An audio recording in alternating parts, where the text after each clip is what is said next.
ask the question. It kind of takes time.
Hello, greetings. The program is live now. I think you can get started.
Can you hear me, ladies?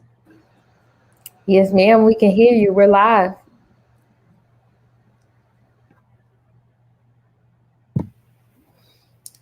We're live now, and I think Dr. Is it Unati? Can you hear me?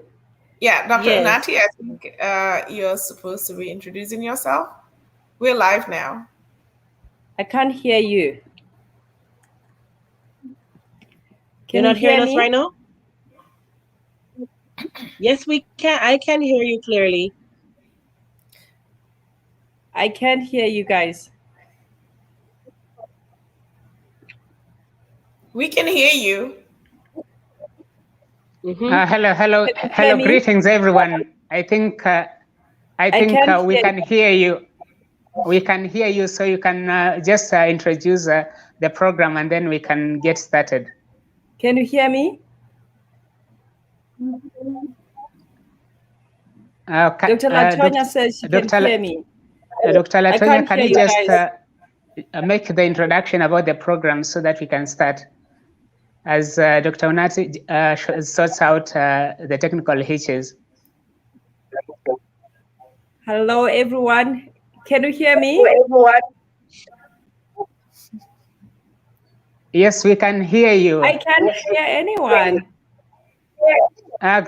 Greetings, everyone. Today we're celebrating Black Mental Health Matters first year anniversary, and this is a very important occasion. Dan, can you please take over as I try to connect again? I don't know what happened to my connection here. Thank you very much, Dr. Unati. I think we are having some technical hitches, but today let me remind you that we are celebrating Black Mental Health Matters first year anniversary. And we started a year ago when we launched the first show focusing on raising awareness on Black mental health. And since we started a year ago, this show has continued to grow, and Black Mental Health Matters has now become an international organization leading in mental health advocacy. And we are glad to be here to celebrate this important occasion. We have distinguished guests from all over the world. Can you mute your mic, please, if you're not speaking, so that because I'm hearing some feedback. So we're going to start the program with introducing our guests, and we have two hosts, Kimberly from Jamaica and Dr. Latonya Thomas. They're going to begin by introducing the guests, and then the program will start with a panel discussion, which will discuss about gender-based violence, substance abuse, and also it's going to discuss about it's going to discuss a lot about various mental health issues that are related to domestic violence. And Dr. Unati is here. I hope that she can now be able to hear us. Yes, I can hear you now. Can everyone hear me? That's good. Then you can take over from that. But I think you can probably rate me 60% in terms of trying to make the introduction for the program. Thank you so much, Dan. I am Dr. Unati Makiwane, the president of Black Mental Health Matters. Today we are celebrating our first anniversary. Thank you so much for joining us. To give you a background of what we are about, this was founded on the 27th of June, 2020. We are a community that comes up here every week. We come to this global community where we meet and talk about everything that matters to us as a Black people. This place is very safe for all of us to talk about things that matter to us so that we can understand our humanness, our Blackness, and also understand the vitality of our mental health. So today, I am here to give gratitude to all the hosts, the panelists, and also to you viewers who have come here religiously because you love this place. You know this is a very safe place where you have come to learn everything about mental health. This is a place where we bring mental health experts. We bring people who have lived experiences, who come and share about everything concerning mental health.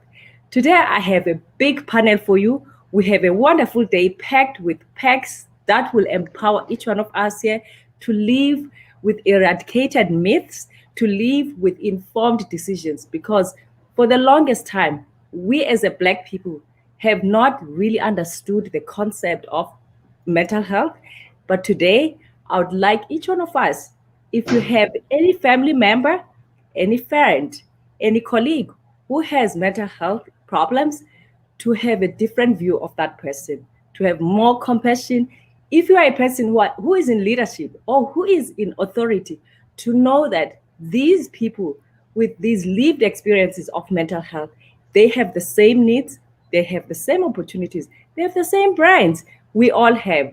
All they need is support, understanding. If you are a workplace that has not established a mental health support for your workers, for your employees, it's something that you need to think about. COVID-19 has showed us that we all matter. Not only just black people, but all of us. We do matter. Without wasting our time today, we have a beautiful topic that we're going to kick off with. I have this beautiful panel for you. We're going to discuss gender-based violence, substance abuse, mental health. These issues are public health crises. We all know this is a global issue. This is not just for Black people. Gender-based violence is something that we are concerned about as a people. And if you didn't know, according to World Health Organization, 38% of women out there in the world will experience gender-based violence. And it's in the form of financial violence, physical, emotional. I don't want to take away from these speakers. We're going to start right away. On the top right, I have Kimberly Petty. Kim is a journalist in Jamaica. She's going to be joining us here. Next to her is Dr. Latonya. Dr. Latonya Thomas is out in the United States. She is a registered nurse, and of course, she's a nursing consultant, licensed nursing consultant. And she does other things. Below her, I have Dr. Megan Pickens. Dr. Megan has specialty in family therapy. She does a lot of things, and I'm hoping Dr. Megan actually will share some thoughts about her own lived experiences. She speaks fondly about how she actually moved towards the other side. Thank you so much, Dr. Megan, for being here to share such experiences, because people can relate to stories when they hear from the horse's mouth, from people with lived experiences who will show them or who will empower them with the tools to be on the other side. Thank you so much for being here. Dr. J, we also have you, sis. Unfortunately, I didn't get your bio, but you're gonna have an opportunity here to introduce yourself. And again, I see Dr. Kevin is joining us. Dr. Kevin, are you there? Dr. Kevin is a psychologist, and his focus is African-oriented psychology. And I see also we have Daniel. Daniel is also one of our speakers here, who also has lived experiences of rejection. Dan was here a few weeks ago. This is gonna be a fun day, guys. I would like you to come up here, join us. Invite your families, invite your fathers, invite your mothers, invite your brothers, your spouses. This is for everyone, because I would like all of us here to live empowered, to live with changed mindset, to live with new transformation that will do better, and will live with less judgment, probably with zero judgment. And again, thank you so much for joining us. Today, as we kick off, our topic, like I said, it's about gender-based violence, substance abuse, and of course, mental health issues in relationships. Who do you want to start with?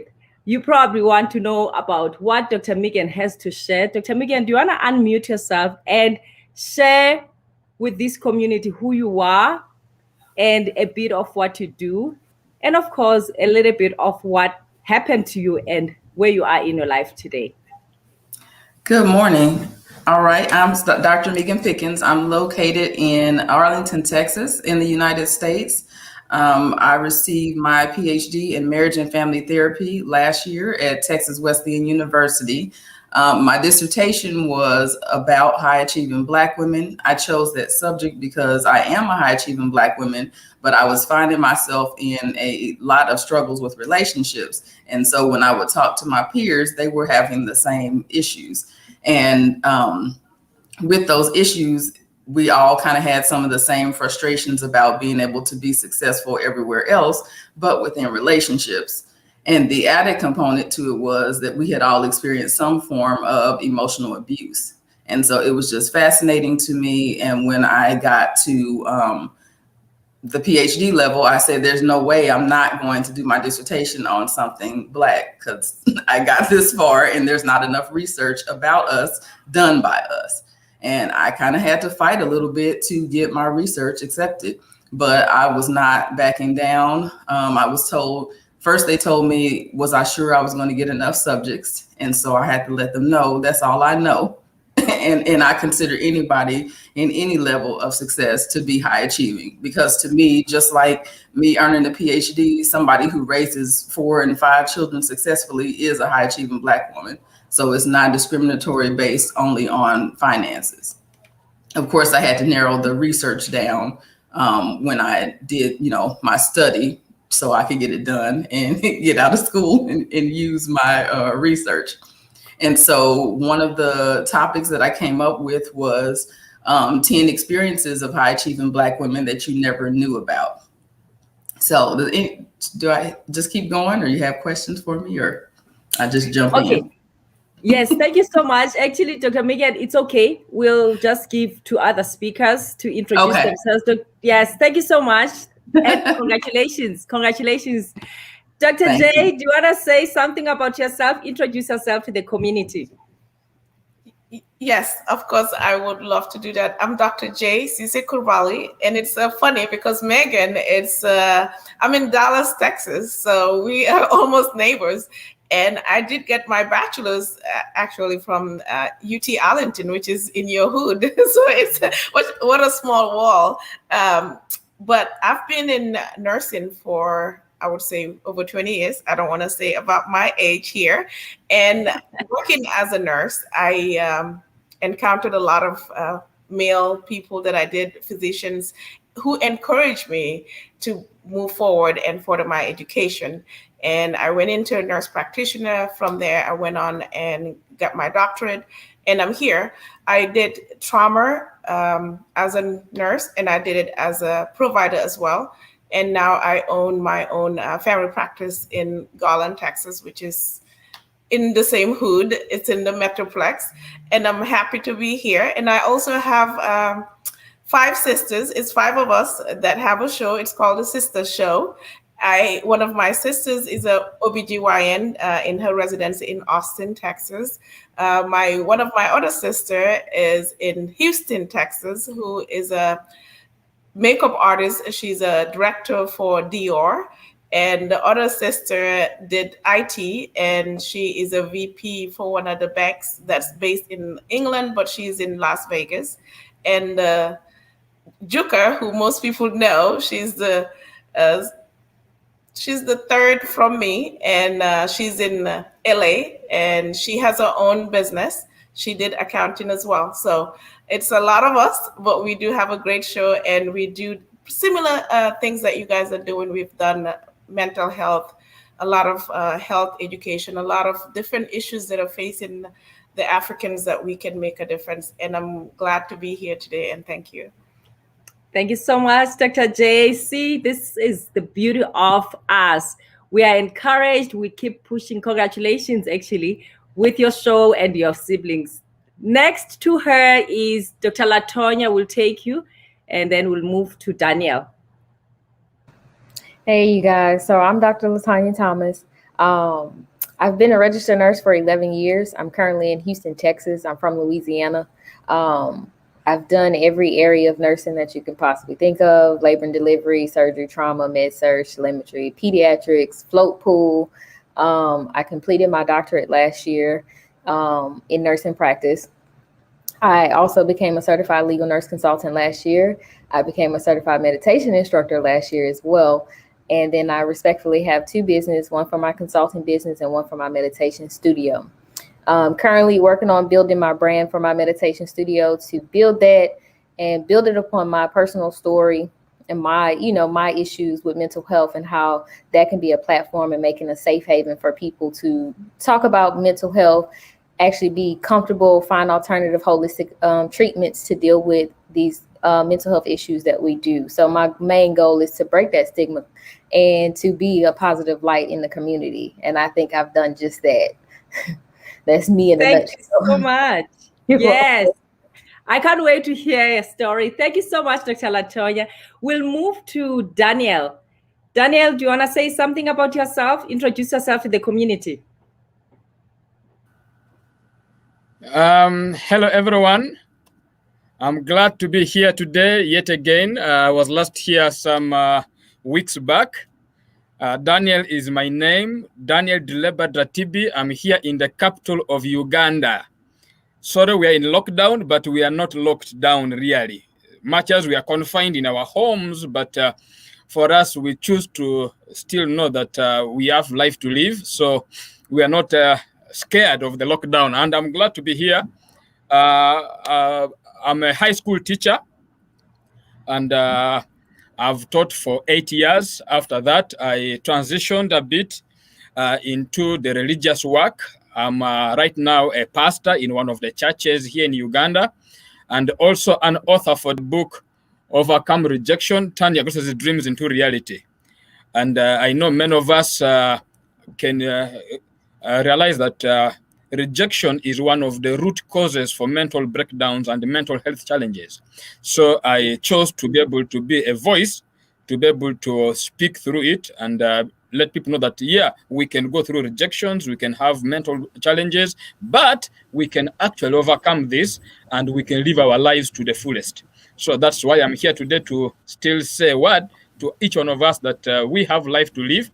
I know rejections have happened, causing depression and so many things, but we are here to overcome it, and we can. Together we can. Thank you. I was here last time, but I'm glad to be here again today. Thank you. Thank you so much, Dan. Thank you. That was beautiful. We're going to move next to Dr. Kevin. Hey, Dr. Kevin, do you want to give a brief intro of yourself? Your face is quite familiar here to this community. Sawubona, Dr. Nadi, how are you? I'm good, sir. How are you? Excellent. So it is indeed a pleasure to be a part of this panel discussion. Dr. Thomas, I am also born in Louisiana. And so I don't know what part of Louisiana, but I'm currently the department chair of sociology and psychology at Grambling State University. I'm the founder of Ubuntu Psychotherapy and the owner of Nansapo Empowerment Works, that is mental health counseling organization, as well as Martha Speaks, and the YouTube channel is Speak Black to Me, where we speak truth to Black reality so that we don't have to sugarcoat or pander the conversation. It is about our truth and not trying to whitenize the dynamics of who we are as a people. So the work that we do deals with the idea of trauma within the context of people of African descent, in which we know that the family is the basic unit of any civilization. And that was the one thing that Europeans went after and have continued to attack, is the family, which is often destroyed through a variety of social cultural factors that impact how we relate to one another. And so domestic violence or interpartner violence becomes a part of that entire process. But the reality is to understand that health, healing, and wholeness comes in the context of knowing who you are, why you are, and what you are. And so that is what we talk about, is understanding the central location of our divine essence, our being in the world. And Brother Daniel is correct. The idea of rejection can lead us to depression. And the biggest part of rejection is when we begin to reject ourselves. And so we live in a space of self-hatred. And so I think it was mentioned about relationships, and we cannot be in a relationship with anyone else until we know how to love and relate to ourselves. And too often we expect others to do more for us than we're willing to do for ourselves. If we can't look in the mirror and love what we see without conditions, how do we ever expect somebody else to put conditions on what they see on us, in us? And so the reality is that we learn to disdain our hair, our skin, our essence, our being. And so the work that we do is about overcoming the trauma of European incursion to get back to the love of our true selves, and therefore we can have solid relationships with someone else. Thank you. That was beautiful. Thank you so much, Dr. Kevin. We're going to move to Dr. Dia. We just lost her. You know what? As our viewers are still here today, as I said, we're going to kick off with a topic that is very close to my heart: gender-based violence. You heard speakers here, they're talking about depression, rejection. I'm going to give a popcorn style here. Anyone who wants to start off, what is gender-based violence? Because a lot of times people don't realize they are in violent relationships, I'm going to start with you, Dr. Megan. You have an interesting story. I would like you to kick off here and define to us, to this community, what is gender-based violence? Gender-based violence is violence so I'm a woman, so I'll say from a man to a woman. That's what it's going to be, but it's not always physical. And as you pointed to, my experience was emotional. And because emotional is the way that it is, and it's not outward, people don't recognize it. And sometimes you don't even recognize it when it's happening to you, because it's all verbal and psychological. Right, right. You know what? As we have Daniel in the background there, to me, when we start seeing violence, it's a symptom. Daniel, do you want to actually tell us from a man's perspective, when men feel the rejection, do you feel like being violent towards people around you as something that you find as your space to voice what you are feeling inside? Is it always coming across as violent, or you have found yourself also probably emotionally abusing others around you? What was your experience when you felt rejection? How did you react to the surroundings around you? Thank you. One thing that we need to appreciate is hurting people hurt others. Yeah. And because hurting people hurt others, we get to life where we do life. And in the way we do life, different people keep hurting you. And before you know it, you want to defend yourself in one way or the other. So in the process, you become violent. Yeah. And when we talk about domestic violence, many times we focus on one aspect of the physical abuse. But domestic violence goes beyond the physical abuse. It goes even into the whole issue of the mental, the emotional, even the sex abuse. So all those forms of abuses we go through. And now that you have asked me earlier on, maybe let me just quote from my book right here. Go ahead. One of the effects of rejection is actually it promotes domestic violence. Family settings that experience rejection are chaotic, abusive, and you realize that fighting becomes the order of the day. As a result, sometimes the children grow up seeing their parents fighting, and it becomes a normal trend. They think that's actually how life must go, and it becomes a circle.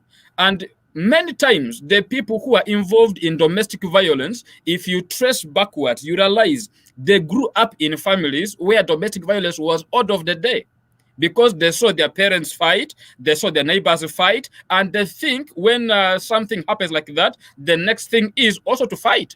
So, as a result, they grow up in that kind of environment. And also, like I was saying, when we see, the bottom line is the abusive behavior is not acceptable. When it comes to domestic violence, there is the abuser and the person who is abused. And this abuse can come in various forms, like the emotional abuse, the sexual abuse, the harassments, the abandonments. All those are forms of violence. So I want to challenge that when rejection comes, the first thing people normally do is to go into self-defense, and in the process become violent as they try to shield themselves from the reality of life. They think violence will actually solve the problem. Actually, it doesn't. It just promotes and escalates its impact on society and in the life of the people around. That's amazing, Dan. And actually, I would like to hear from Dr. Latonya. What's the observation? Dan mentioned a few things. He talks about even the society. Basically, even community trauma could predispose children as they grow to actually see this template they are given, that violence is the way to go. Dr. Latonya, what's the experience? You've seen so much working as a healthcare worker. Do you see any variation, or did you see at some point any variation? Because with domestic violence, we don't get to see a lot of middle class and upper class people coming forward. We see other people, other classes. We do see people that are struggling because they, for some reason, upper class and middle class, they tend to have that shame and the guilt. There's a lot of covering. There's a lot of shielding. What is the type of clients do you see at the hospital? So I see a variety of clients, patients that come in that are dealing with things, and they don't have an outlet. They feel like it's not safe for them to speak on it. But, being a healthcare worker and being a registered nurse, that's something that we pick up on pretty frequently if something is going on. So we do have to report those things. And the biggest thing that I've seen in the pediatric population, is these young kids and babies being abused from broken homes because they have a mom and dad that's no longer together, but they are still abusive to one another, and they're taking that out on that child. And I've seen 8 months old, 6 months old with broken arms, broken legs. So here it is now. We have to take, as the healthcare providers, take that step to enforce rules and regulations and try to help them figure out what's going on, who did the damage, and how are we going to handle it from here? Is it going to be safe for this child? So it is a huge issue, especially in the healthcare realm, because we do have to notice those things and we have to act upon those things. So sometimes it can be difficult, being a parent. Now that I'm a parent, it's a little different, me working in the pediatric room and seeing those things, but they come from all walks of life. It's no set, say, oh, this population or that population. They are every walk of life, race, background, socioeconomical status. It doesn't matter. Yes. Thank you so much. Dr. J, do you want to comment on what Dr. Latonya is saying? Because I want to know, how come we're still able to shield? Because I work with people that would mention, it's a hearsay that someone or a colleague is being abused, but how come we're not seeing people coming forward talking about this? Why are we not seeing people talking about it? Because I see globally, they say at least 1 to 3 women will experience or have experienced some form of abuse. But how come we're not hearing it? When we're sitting in our conversations, we sit with people, we sit with colleagues, but they never share what experiences they have with their spouses. You are muted, sis. Thank you. What Latoya said is great. There's no boundary when it comes to domestic violence, when it comes to abuse, when it comes to mental health. It happens everywhere. But the reason why we don't tend to see it or hear about it is the shame and the guilt that is put on to the victim.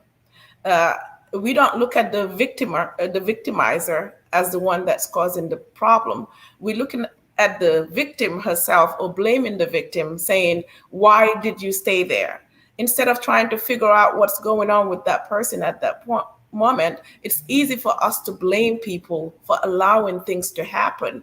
And when that happens, people always hide. They don't want to be the one to say, I was abused, because they're worried about their sister, their cousin, their neighbor saying, oh, you stayed there, or you did this.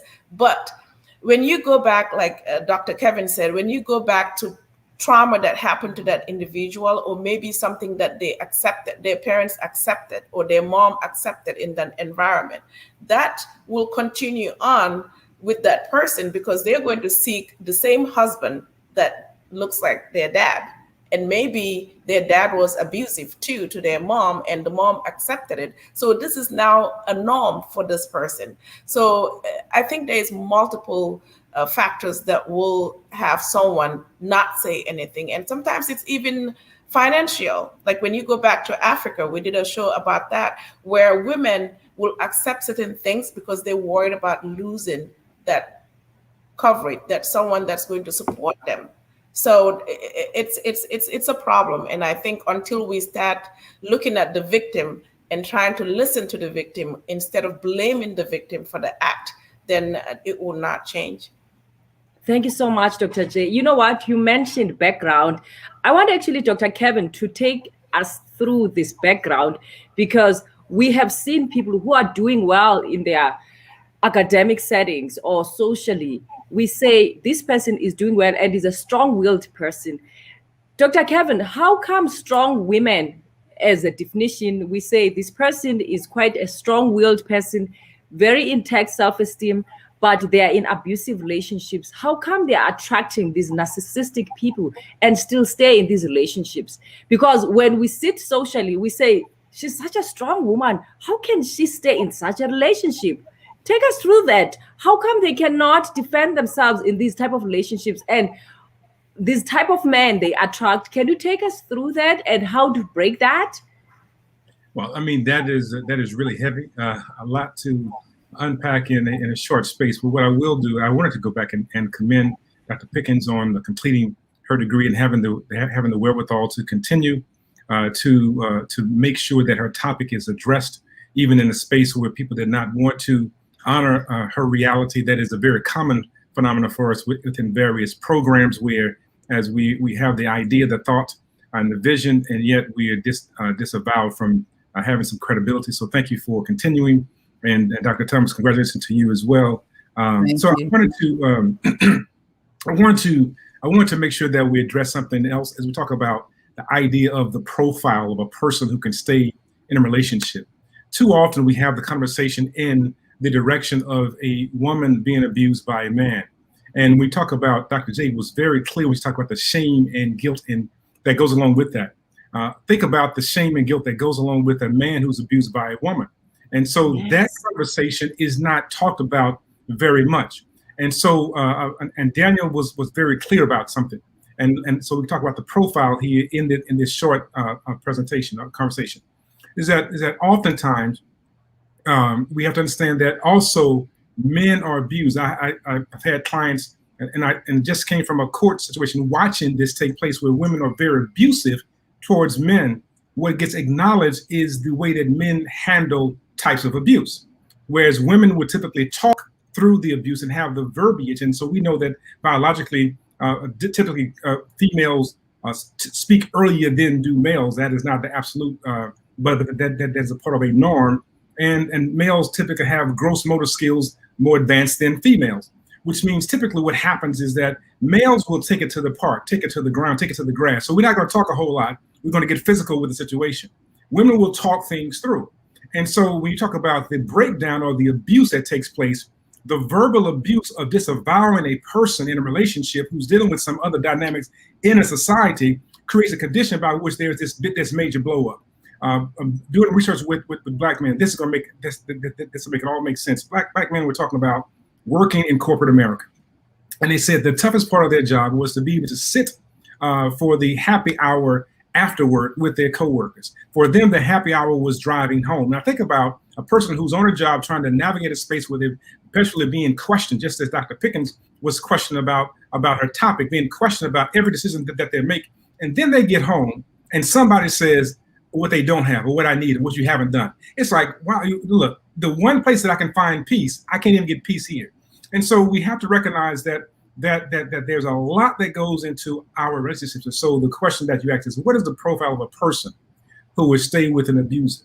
It goes both ways, males and females. The issue is to what extent does one honor and own themselves as having worth and value? And so we often give of ourselves to someone else in a relationship for a variety of reasons, and we can attract things to us that are bad for us, but actually good for our journey. And I want to be clear about this. It is bad for us, but it's good for our journey. And so too many times we don't understand how to separate the issue of what's bad for us, but the journey, it helps us to be able to learn to become a better person. So when we find ourselves in abusive relationships, many times we are abusing ourselves psychologically. And so if Dr. Pickens, for example, bought into the idea that she was inferior, that she was less than, then she was in an abusive relationship in the academic realm that never gets identified as abuse. But in reality, that was abuse. To say that, well, can you find someone? Can you find a population? That somebody questioned your credibility. That is abuse that never gets acknowledged.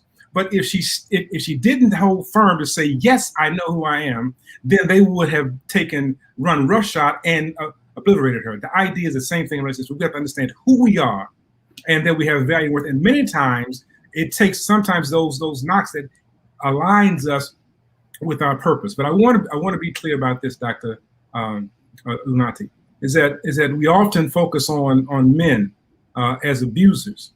But if we understand that abuse occurs on multiple levels, and as we mentioned, economic abuse of violence, violence of sexual violence, there are a variety of violences that take place that are abusive, and everyone on this call, everyone that's listening has been abused by someone verbally, has a verbal scar that nobody can see. We often acknowledge the physical scars, but everybody's had somebody to say something to them that has hurt them deeply. And if we say the right things or the wrong things, it will bring that back up to the surface, and then we have an explosion.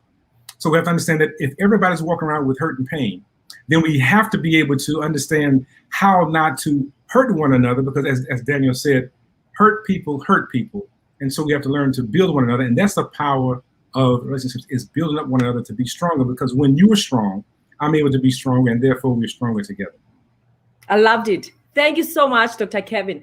And the sad thing is you mentioned men. We tend not to bring them forth to the table, and yet right now I was looking at the United States of States, the stats that men, at least 1 in 7 would report, and there's still that social stigma. Let's talk about the society we live in. Men would report these things, but even the police, they won't take them serious. They would mock them. A quick example, right? Yes. I apologize for cutting you off. This is real. A person was driving a car, and the woman was abusing him as he was driving the car. She was hitting, slapping himself. This is pre cell phone. So what he did was he pulled over to the side, went into a department store, called the police, and said that I just need you to follow me home so I can get my stuff and leave the house. The police got to the person, and this was in Texas, by the way, Dr. Thomas, Jay, and Pickens. And so the police officer said in this voice, "Do you mean to tell me that she hit you?" And then started laughing about it, right? So here's a person saying, I just need you to follow me so that I don't hit this person anymore. And yet he was ridiculed for calling the police. Now, if it had been the other way around, he would have been arrested on the spot, right? So we have to recognize these things are occurring, and I don't make it seem like it's only that men are not doing these things. I want to make sure that we know that we all are hurt, and we're hurting one another. We hurt one another with things that we say, the things that we do, and we cannot simply say that, oh, someone hit me and that's the problem. No, the reality is that you may have struck 5 or 6 times before that person even struck you, but you don't know how you struck them and how deeply it cut them as well. Is that making sense? Yes, it does. It does. And you know what, Dr. Kevin, it's not only in the States, even in South Africa. I'm South African. This is a global thing. We also have a society that is not supportive of men. We mock them. The society that we live in mocks men. And let's talk about the part now when it gets to a point where there's substance abuse, because we see this. And I don't want us to think that substance abuse is just only in a certain class. Can we talk about substance abuse? Because we have high functioning alcoholics that show up at work, that show up, and they are CEOs of companies. I mean, these people, they are leading even in their families, but there is substance abuse that leads to gender-based violence. I'm going to leave this to anyone here who wants to comment on that. Hey, I am enjoying the show. You know, I want to begin from our experience. Now I'm talking from the African perspective, being that I'm here in Uganda. Yes. Even this year, even last years, men have been beaten by their wives. When they report to police, this is what the police asks: are you a man? How can a woman beat you up? You know, and as a result, they even laugh at the men, so the men don't follow up the cases. But abuse is happening everywhere. Now, this is what happens.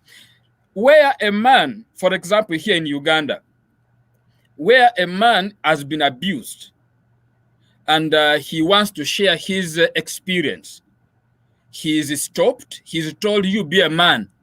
This is not supposed to be shared. Are you a woman to share? Like I like what my brother was saying. We assume that it is the women who can only talk through their issues. Men have to endure as men. They don't have to open up. Now, by the time you realize that a man has a problem is when a man has become a serial womanizer. You see that a man has become a serial drug addict. You see a man has become a total waste. That's when you see that a man actually has a problem.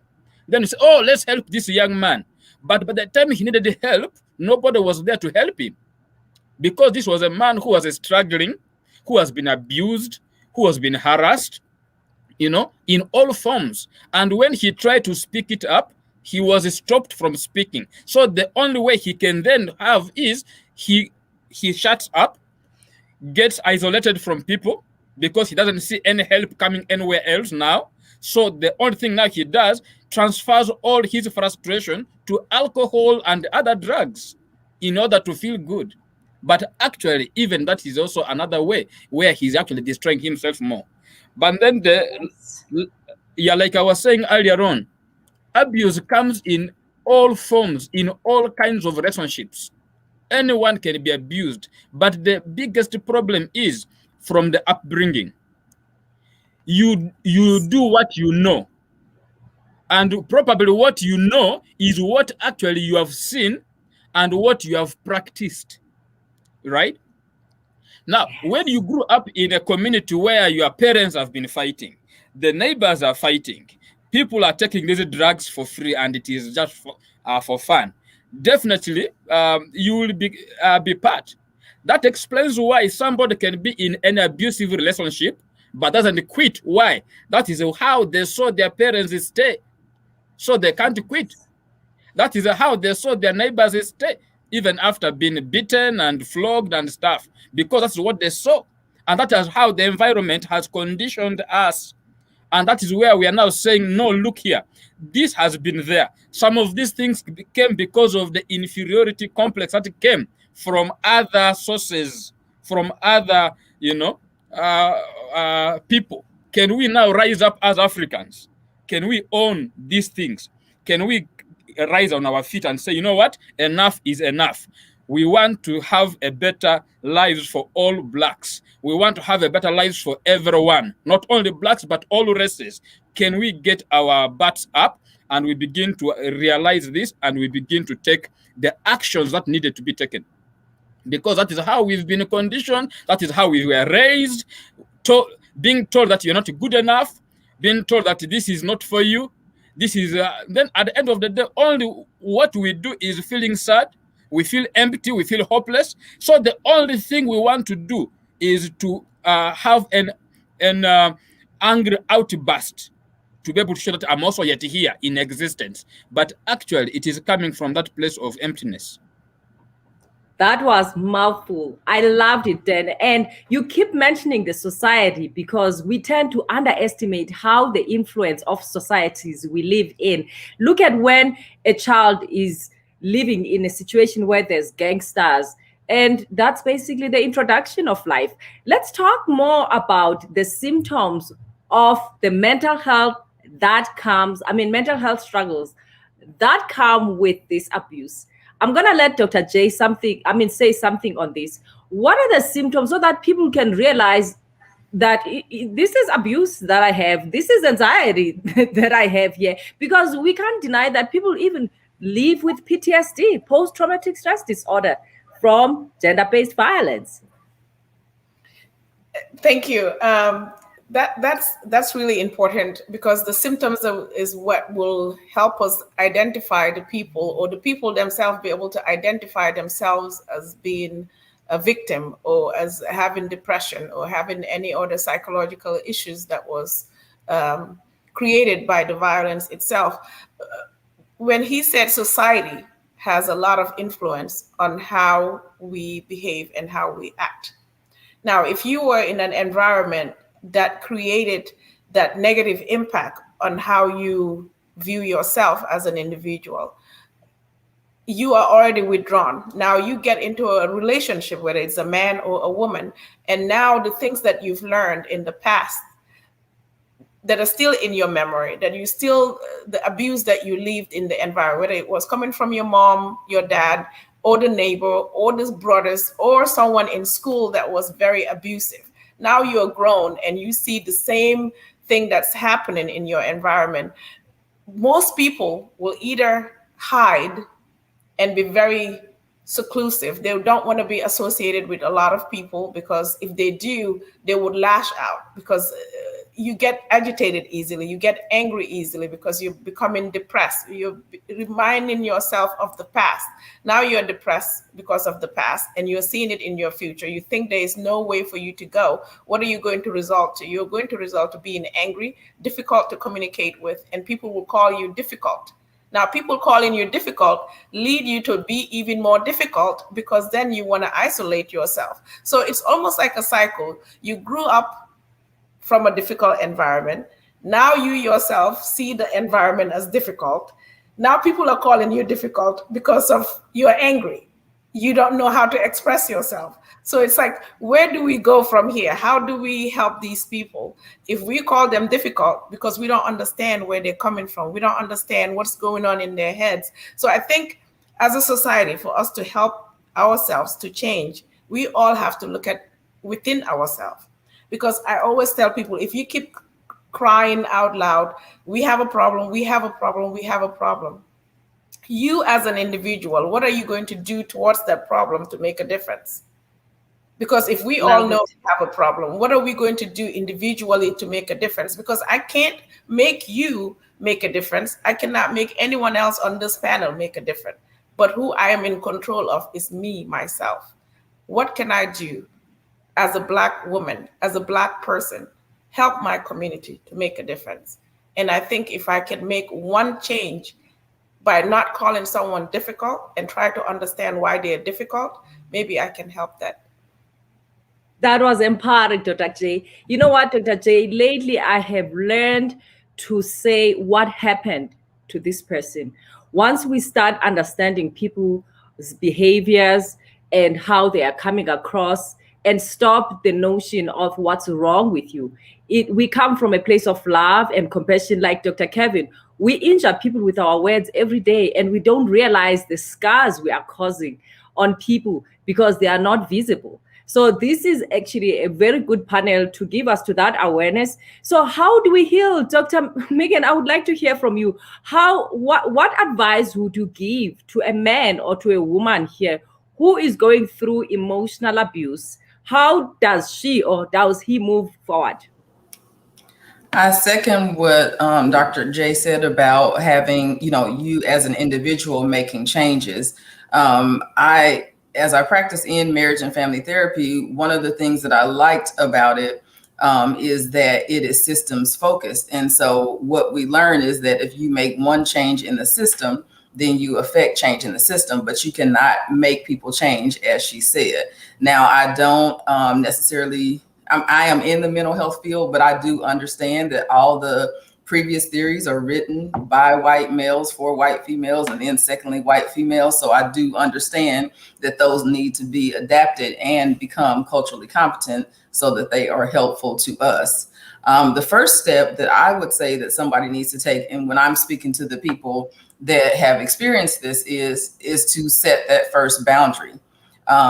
If you look at it as a whole experience, then you will become discouraged and not know how to get out the situation. So in my own personal experience, the first thing I did was I no longer accepted harsh talk, rough talk, whatever you want to call it. I started saying that you will not curse at me, around me, or to me.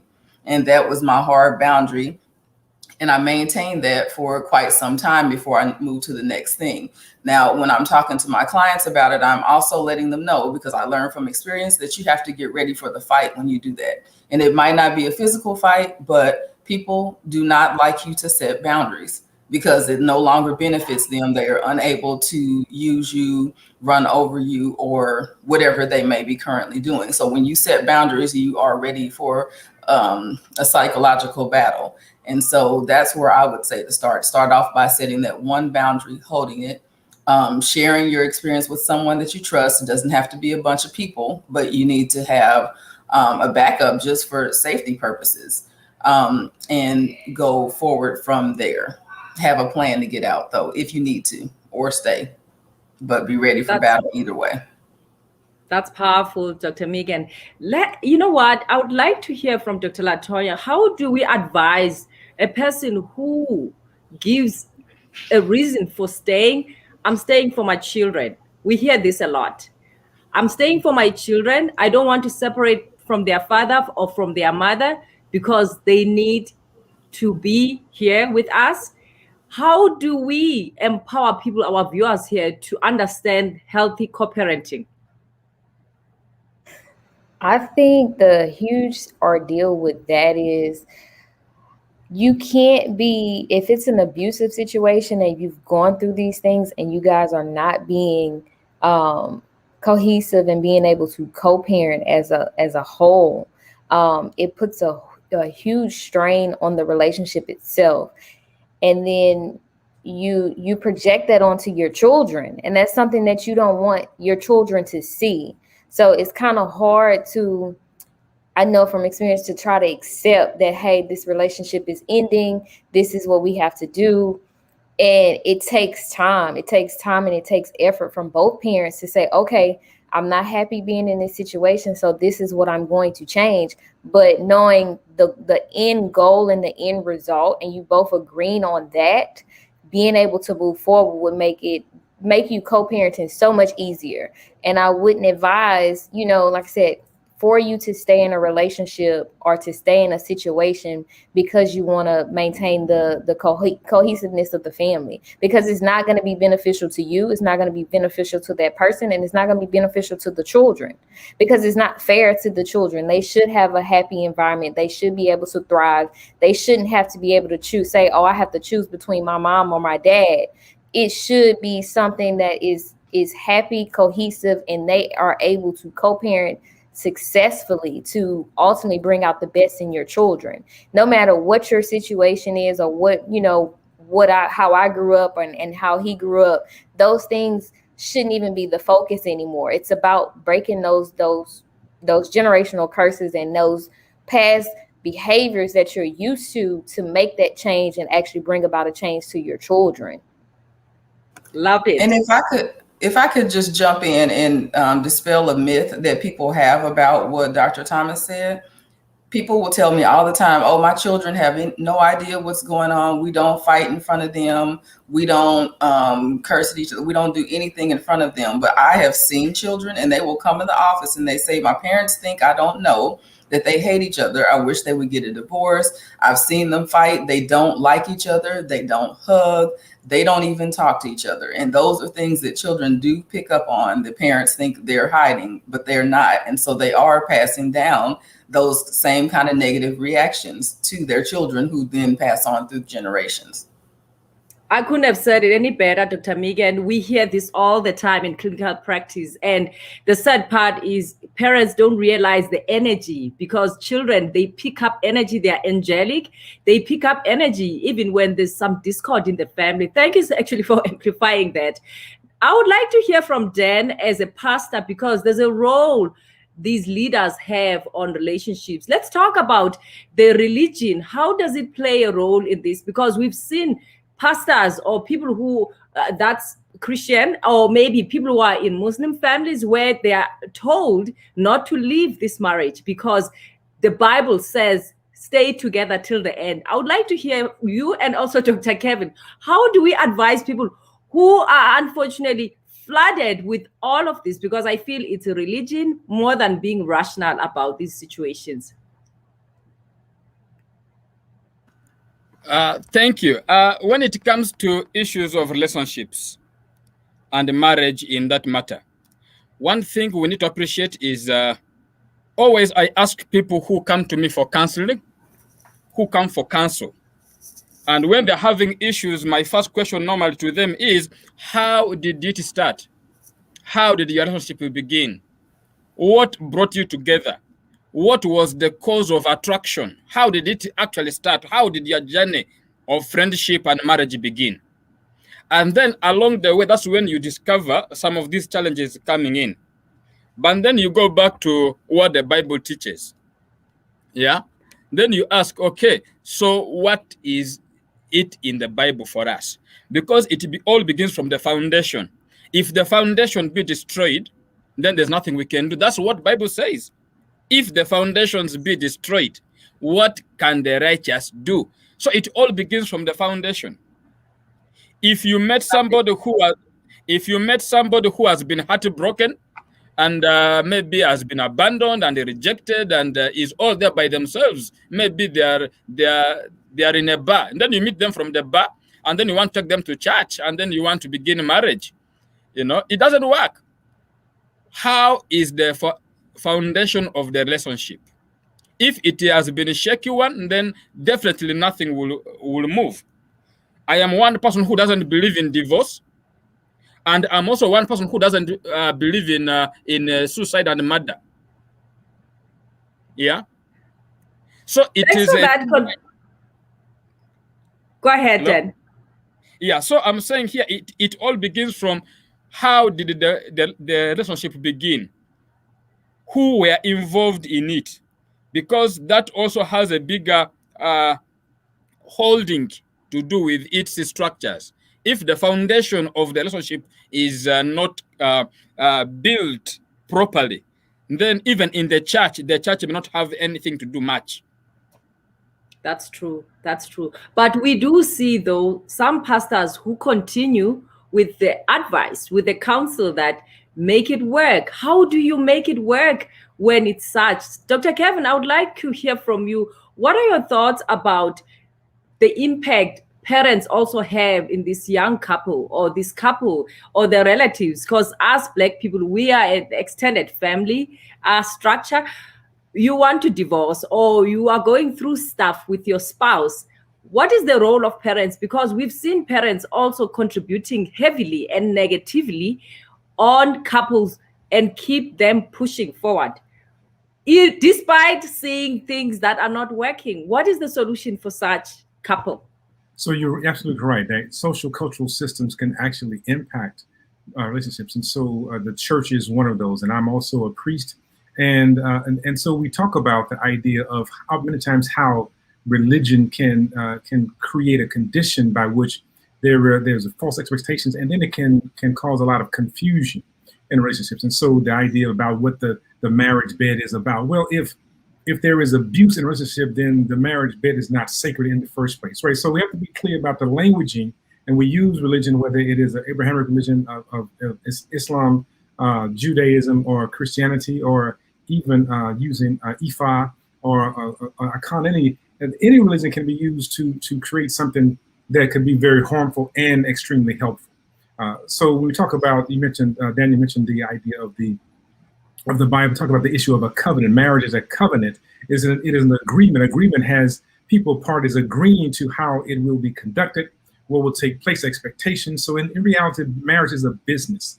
And so we talk about business partners coming together for the sanctity of the organization, being the family. And so when those things are violated, no matter how they're violated, then the business contract, there's a breach in the contract, and there is time to make a decision as to how to excommunicate a partner out of the business. And so we cannot have this languaging about as Daniel said, about being not for divorce. I'm not necessarily for marriage and divorce. The idea is if the business is not working, then one partner needs to go from the other partner so that the business can flourish in another way. Parents, family members often sit there and they create the condition by having saying, stay there, work it out. What are you going to do? The idea of money, of financial issues, but the reality is a whole and sound mind is that what leads you to health, wealth, and prosperity. That's what our ancients told us a long time ago. And so when there is some level of consternation, there's some level of not honoring the contract of the relationship, then people, and I think Dr. J said it best about listening to the victim. It is important to listen to what's being said, not impose your values and beliefs on what's happening, but listen completely to what's happening, what's going on, what the person is telling you, and then go from there. And that's a personal experience in a marriage, and still having just 2 days ago go to court, and the person is still abusive towards me in the court about what I am and not doing. And the reality is that when I mention these things happening in my family, they say, well, she's not upset with me. That's not the point. Is I'm telling you that this is an abusive situation that I'm in. How do we begin to navigate that? And it wasn't until they receive some of the abuse that they say, oh, you were right. The point is that families have to be able to listen. People have to be able to have some level of support, listen to one another's truth, and then begin to honor the integrity of the person involved in the relationship, and how do we support them in being stronger. If they are wrong or right, the issue is that it's their truth, and their truth in a relationship is what we have to honor. Thank you so much, Dr. Kevin. You know what? I loved your analogy of this is like a business. And I think until we respect that and also understand and appreciate the truth of people who are experiencing abuse, you know, I don't want to end this conversation, but it's coming to an end. I would like each one of you to throw some words here. I'll start with you, Dr. Latoya. Throw some words here for our viewers. What advice would you give so that people can go home and chew and think about their own situations? Just 2 seconds, each one of you guys. I would say the biggest thing is self-reflection. Self-reflect for yourself. And if you're in an abusive relationship, use that self-reflection to help you catapult what you need to change. That's powerful. Dr. J, do you want to say something? Yes. It was a great conversation, and I wish it wasn't ending, but everything that's good always have to come to an end. And what I would like to say is that empathy. We all have to have empathy towards each other. Don't think you know when you have not been there. If you have empathy, obviously you will definitely listen, and that will allow us to be able to come to a solution for all the problems that we face in society, especially in the Black community. Thank you. Thank you so much, sis. That was powerful. Dr. Megan? I just want to thank you again so much for having me. I just want to say to us, Black men, Black women, Black people, high achieving, everyday people, it is time that we define ourselves. It's time that we conduct studies for and about ourselves. We all survived 2020. It is 2021, and we need to take a stand against the stereotypes about us, the things that they have put into our system, and go back to where we actually came from and our collective care that we had for each other. I fought to conduct my research, and I didn't take no. So you don't take no either. You let us tell who we are. Nobody can tell us who we are. We define who we are. That was empowering. Thank you so much, Dr. Megan. Dan, do you want to say something before we wrap up here with Dr. Kevin? Yeah, I just want to add a voice.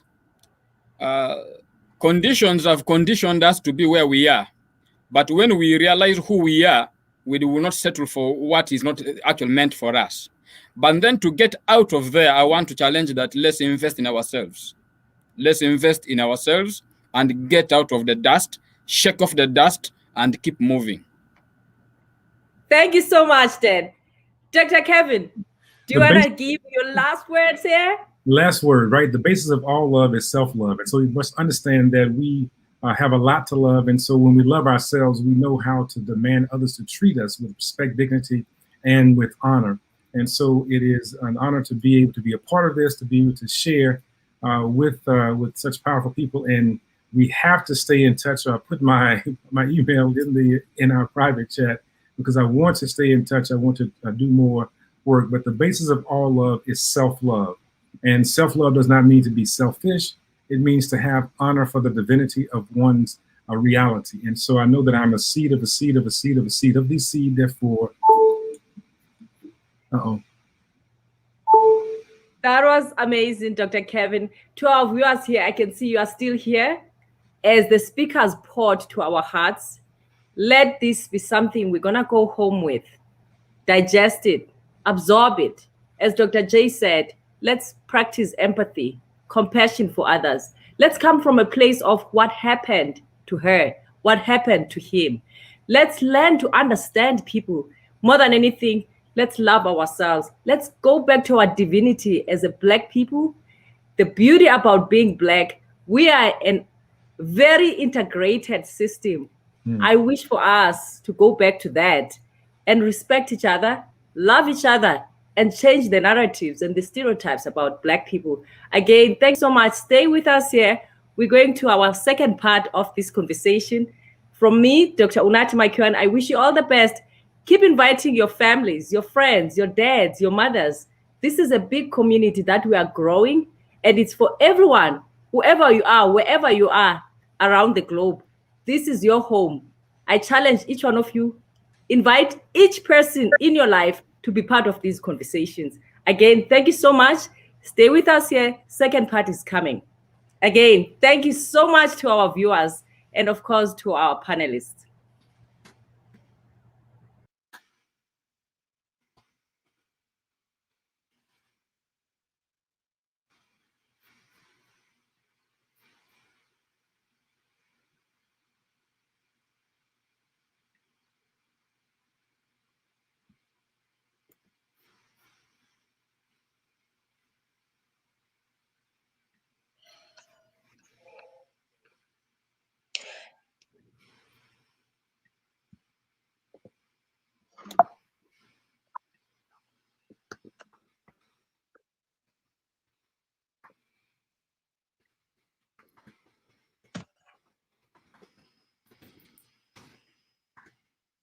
So, hello everyone. I will be taking over the next section. So, my name is Kimberly Petty, a journalist, all the way from Jamaica. So, right now I'm just removing the previous panel so that we can get the second segment going. Thank you so much for that wonderful discussion that was just had not too long ago about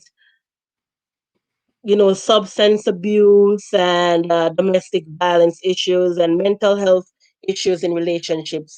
Wonderful discussion there.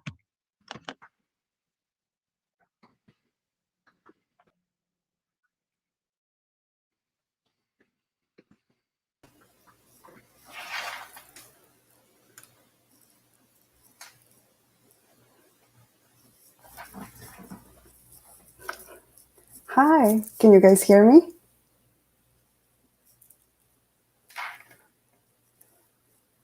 Excellent. Right, so for the second segment coming up, we're going to be having, hi, Daniel. Hi, oh, how you're are hearing me? you? I'm trying to remove all the questions No worries. that have this, for the first discussion as we move on to the second discussion. So we have Doc here. I'm going to add her to the session soon. So I'm just going to remove you right now, Dr. Daniel.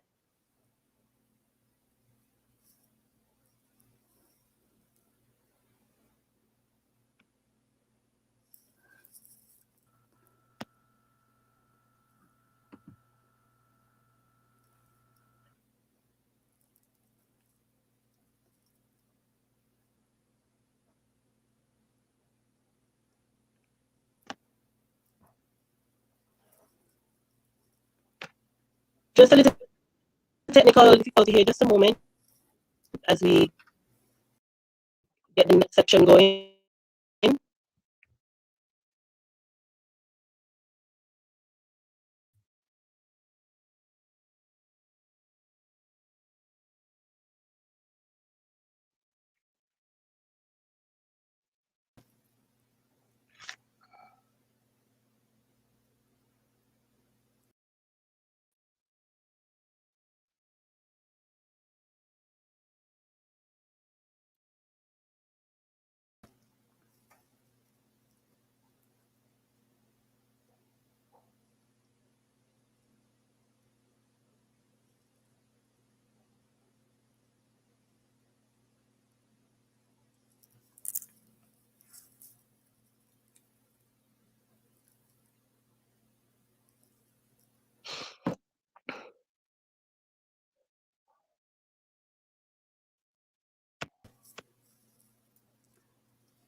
Hello, greetings. Dr. Latoya, can you take over so that you can host Dr. Jimenez? I think Kimberly is having some network issues, so you can host. We can host the next speaker.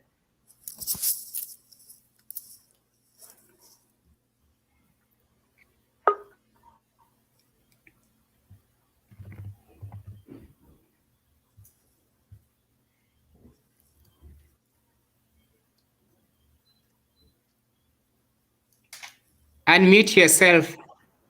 Here I go. Okay, I'm sorry, guys. All right, so I'm here. I had a little mishap right there. All right, so my name is Kimberly Petty, and I'm a journalist all the way in Jamaica. And myself and Latanya will take over the remainder of the program. So how are you, Doc? How are you? So, I'm good. I'm good. My name is Dr. Jimenez. You guys can say Dr. J if it's too long. I'm originally from the Dominican Republic, so hi from Jamaica, fellow Caribbeaner. Hey, so I'm currently in the U.S. in the Southwest, in the West Coast of the United States, and so my presentation today is going to be about the mind and body connection with regards to PTSD, post-traumatic stress disorder. We know that in general in the population, trauma is something very common, and a lot of the times it's something stigmatized in the Black and the Afro-Latino community. So I will be discussing a little bit about that. So a little bit about myself. I am a clinical psychologist. My areas of expertise are trauma and holistic health. I've been working with trauma survivors for the last 10 years. Also a little bit more, my main focus is holistic health and the mind-body connection. And my belief and what the research is showing on how the mind and the body are very integrated and how trauma impacts our health. And trauma also impacts the way that we respond to stressors. So I'm going to get a little bit started with my presentation. So give me a second while I share my screen and my presentation. And also before I get started, I just want to give a disclosure that my presentation today, everything that's mentioned is based on my clinical experiences and knowledge in trauma. I am not representing any organizations for which I belong or might have belonged to in the past. So that's a disclaimer. And like I noted, I'm originally from the Dominican Republic, where in the Caribbean, where mental health prior, when I was living there as a child, wasn't something that was very talked about. I joined the mental health field because I wanted to be an advocate for wellness and mental health within the African diaspora and Latino and indigenous community. So I'm going to get started. So just give me a quick second while I start my presentation. So, okay.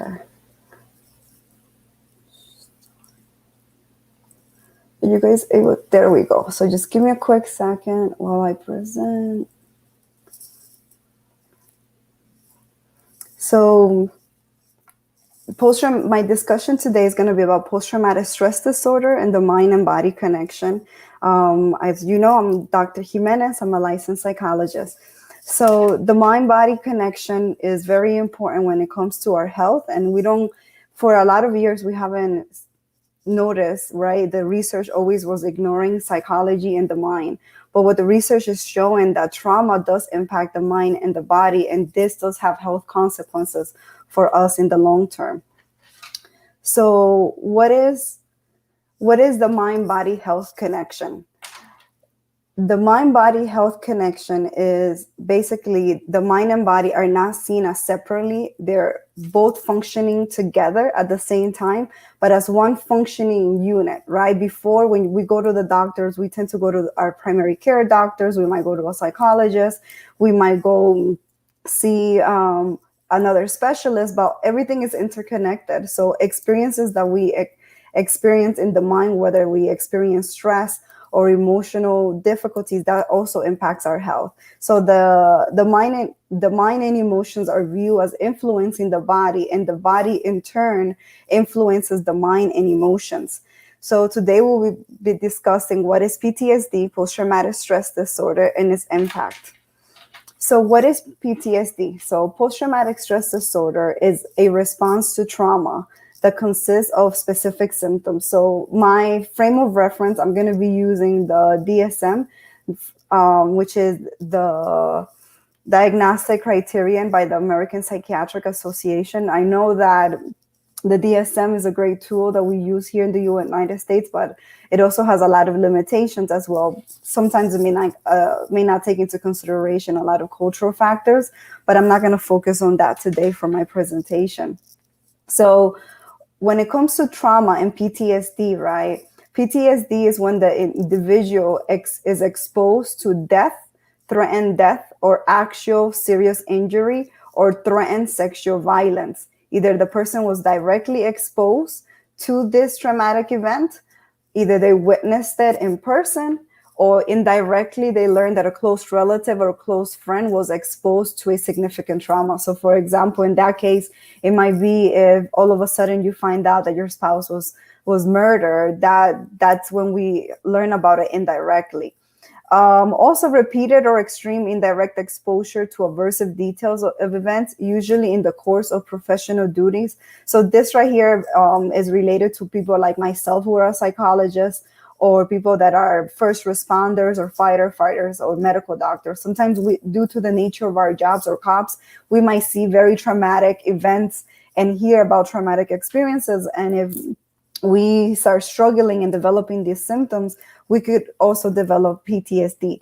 But something that I want to touch bases is that post-traumatic stress disorder, it's a psychiatric condition and a mental health difficulty that a person experiences when they have the following symptoms that I'm going to talk about. However, trauma is something very common that over 70% of the population in the United States has experienced. However, just because somebody experiences something traumatic, like an exposure to a death or serious injury or sexual abuse, does not mean that they develop PTSD. From the 70% of individuals that experience something traumatic in the general population in the United States, about 7% develop PTSD. So 7% of the population presents with PTSD. However, when it comes to populations such as veterans or refugees, we see that those rates are higher. So for example, for combat veterans, and particularly Vietnam veterans, we can see PTSD symptoms about 20 to 30% of that population. Also in war-torn countries and individuals that have experienced who might have been refugees or live in war-torn countries, those rates of PTSD will be higher. So again, PTSD is a psychiatric disorder that meets the following criteria. So one of the biggest symptoms of PTSD is intrusion or re-experiencing the traumatic event. So basically the person feels as if they're reliving the event again. It's like a movie that continues to be replayed in the mind. So it might happen through intrusive memories. So the person might have memories that pop up. They might have nightmares. They also might have dissociations, what we call flashbacks, when they lose sense of the present moment and they feel like they're back there reliving their traumatic event. Also, they might feel very distressed if they're exposed to things that remind them of the trauma. So for example, let's say they're watching a movie and the person was sexually assaulted and there's a scene about that, they might get extremely distressed and dysregulate.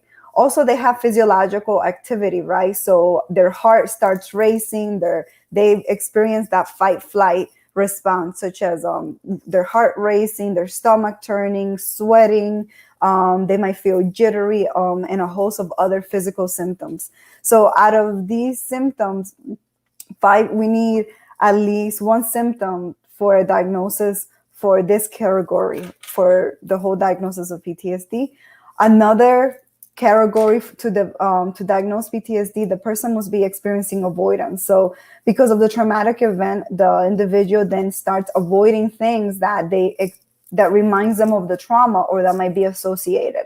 So they might be avoiding thoughts or feelings related to the traumatic event. That's when people push their emotions and feelings to the side and block it out. Also, they might avoid external reminders such as people, places, conversations, and activities and situations.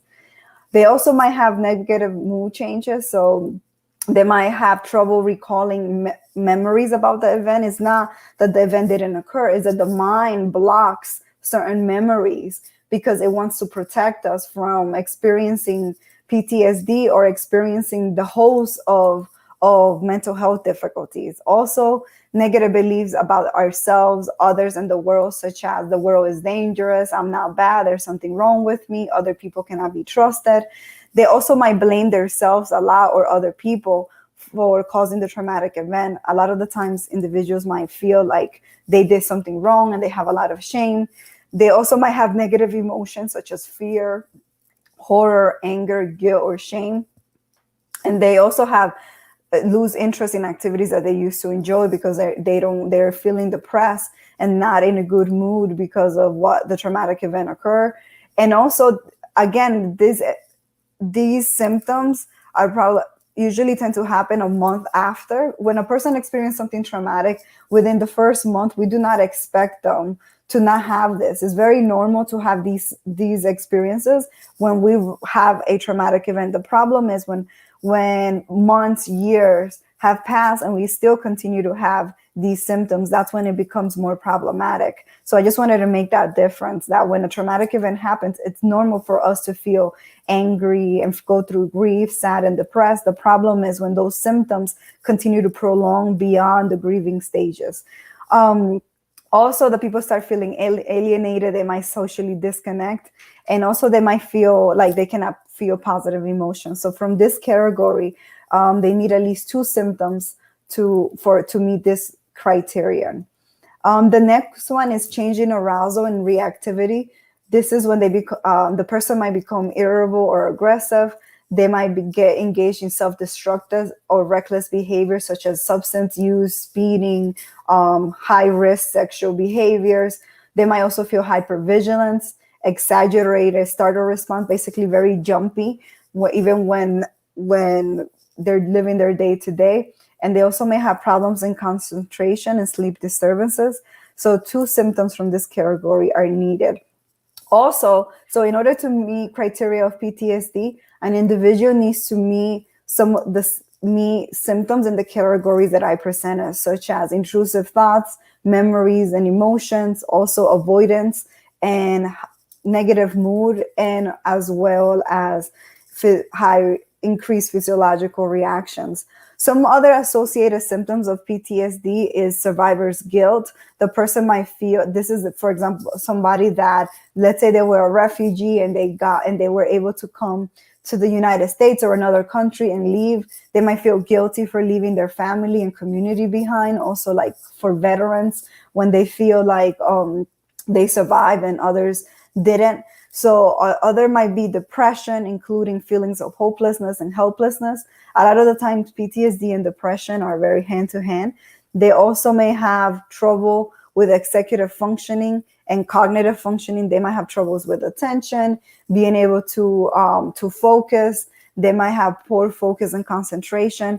And also it starts impacting their physical health. So I'm going to touch about how PTSD then starts, or trauma responses might impact our physical health. Also emotionally, they might become dysregulated. They might develop depression, substance disorders, or other psychiatric conditions because of trauma. And also it starts impacting their social functioning, whereas they might be socially isolating from their friends and loved ones. They might have issues with romantic relationships or in intimacy. So when we experience a traumatic event, the fight, flight, and freeze responses, that is very normal for us to experience. The reason why that is normal, when we're experiencing a traumatic event, the crisis center of the brain is activated. So that is in the right side of our brain.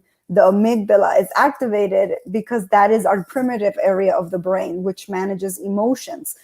And the reason why that's activated and created is because our mind and body are trying to help us survive. So right now I'm very calm, right, giving this presentation. But let's say a mountain lion comes through the door, right? I'm either gonna try to flee and leave the room. I'm either gonna try to fight or throw things at that threat, or I might freeze.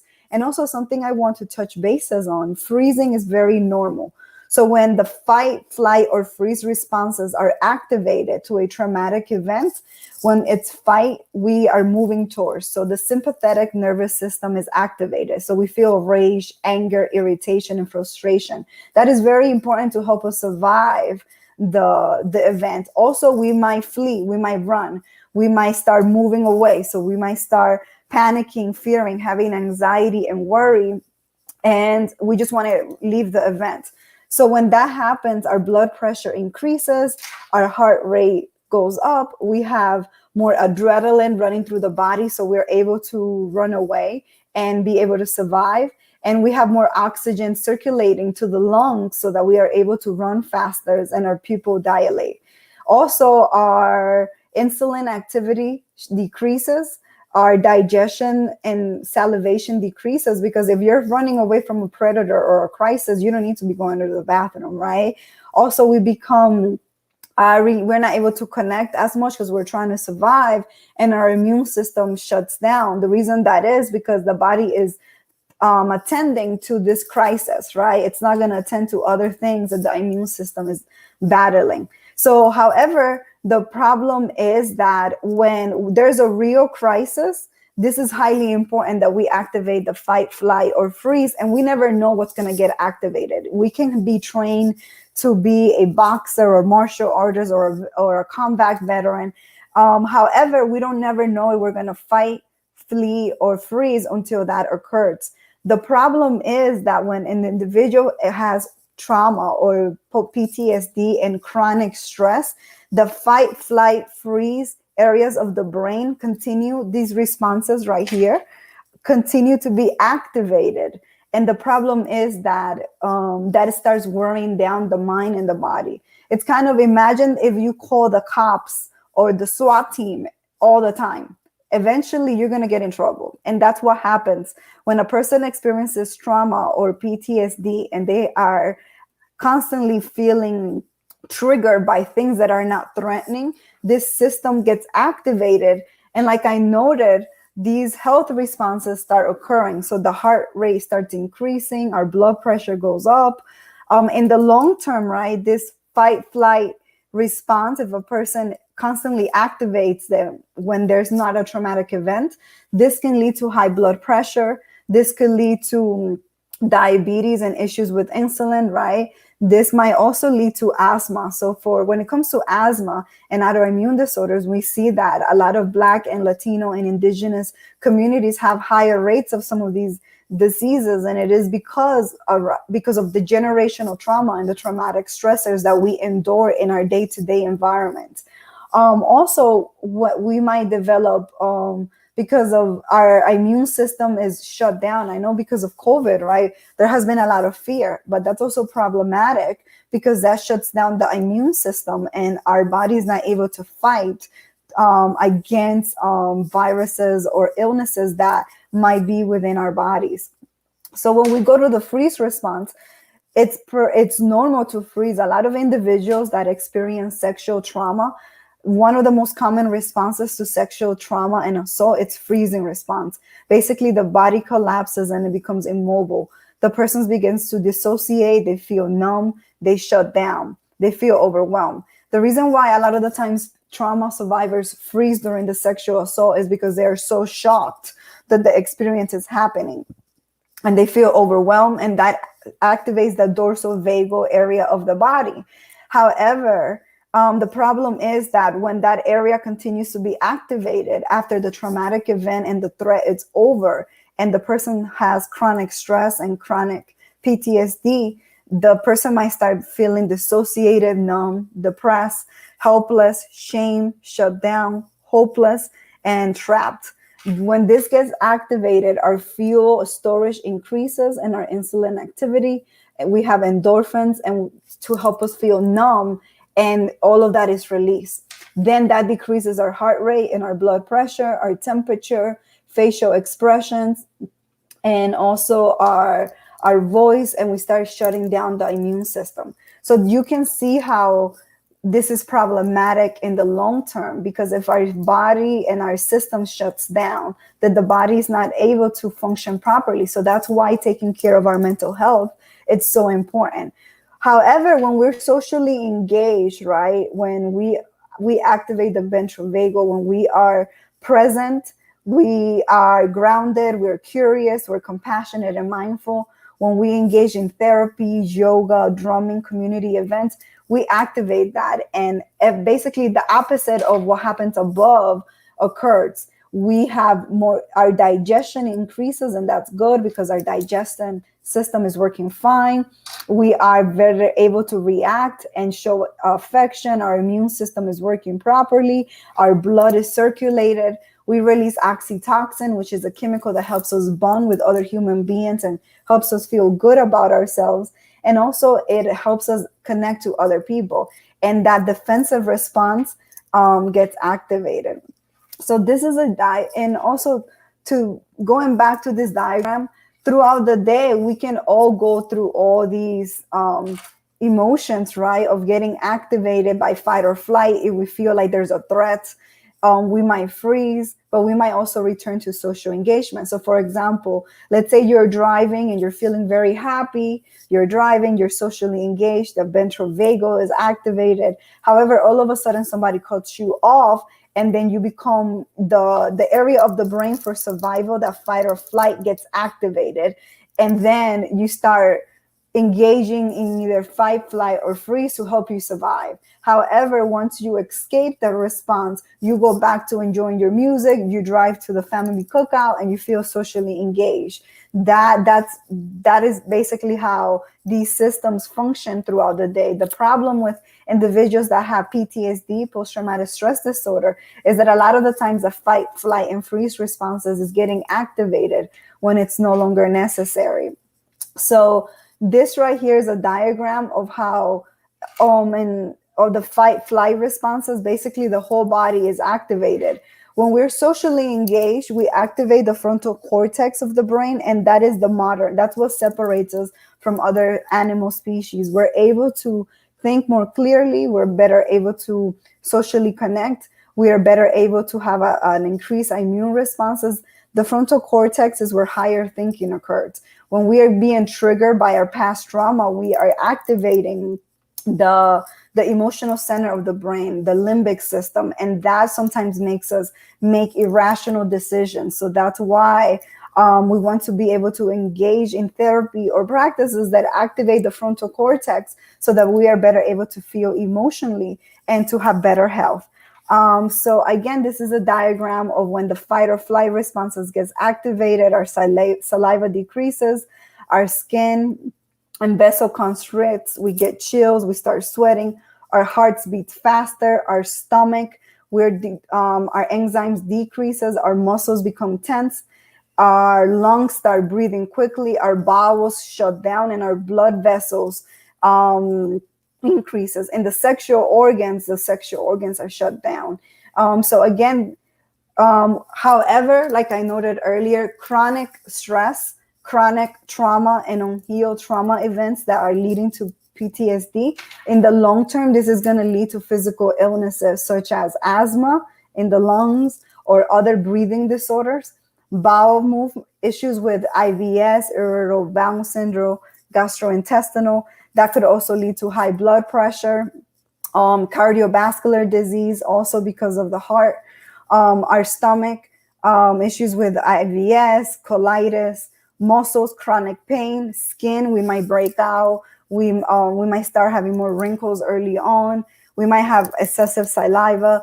So when it comes to the mind, then we develop psychological disorders such as PTSD, generalized anxiety disorder, and a lot of the other disorders such as personality disorders are connected to trauma.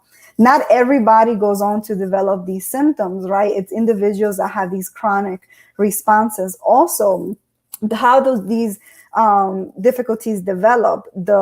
The individual experience, we all have biological predispositions, right? Especially we come from families that have generational trauma. And that's something very common, unfortunately, for us from the African diaspora, right? Our ancestors have survived slavery, colonization, neocolonialism currently, or a lot of difficulties and conflicts, right? So those are traumatic events. Also, there's a lot of traumatic experiences in families. So biologically, there's a biological component, then there's a psychological component, and also there's an environmental, meaning the environment is the biggest component. Is the environment pulls the trigger. So if a person experiences a lot of traumatic events, if they come from a household that is dysfunctional, where there's domestic violence, where there's sexual assault, where that person lives in a community where there's violence and things of that nature, that environment then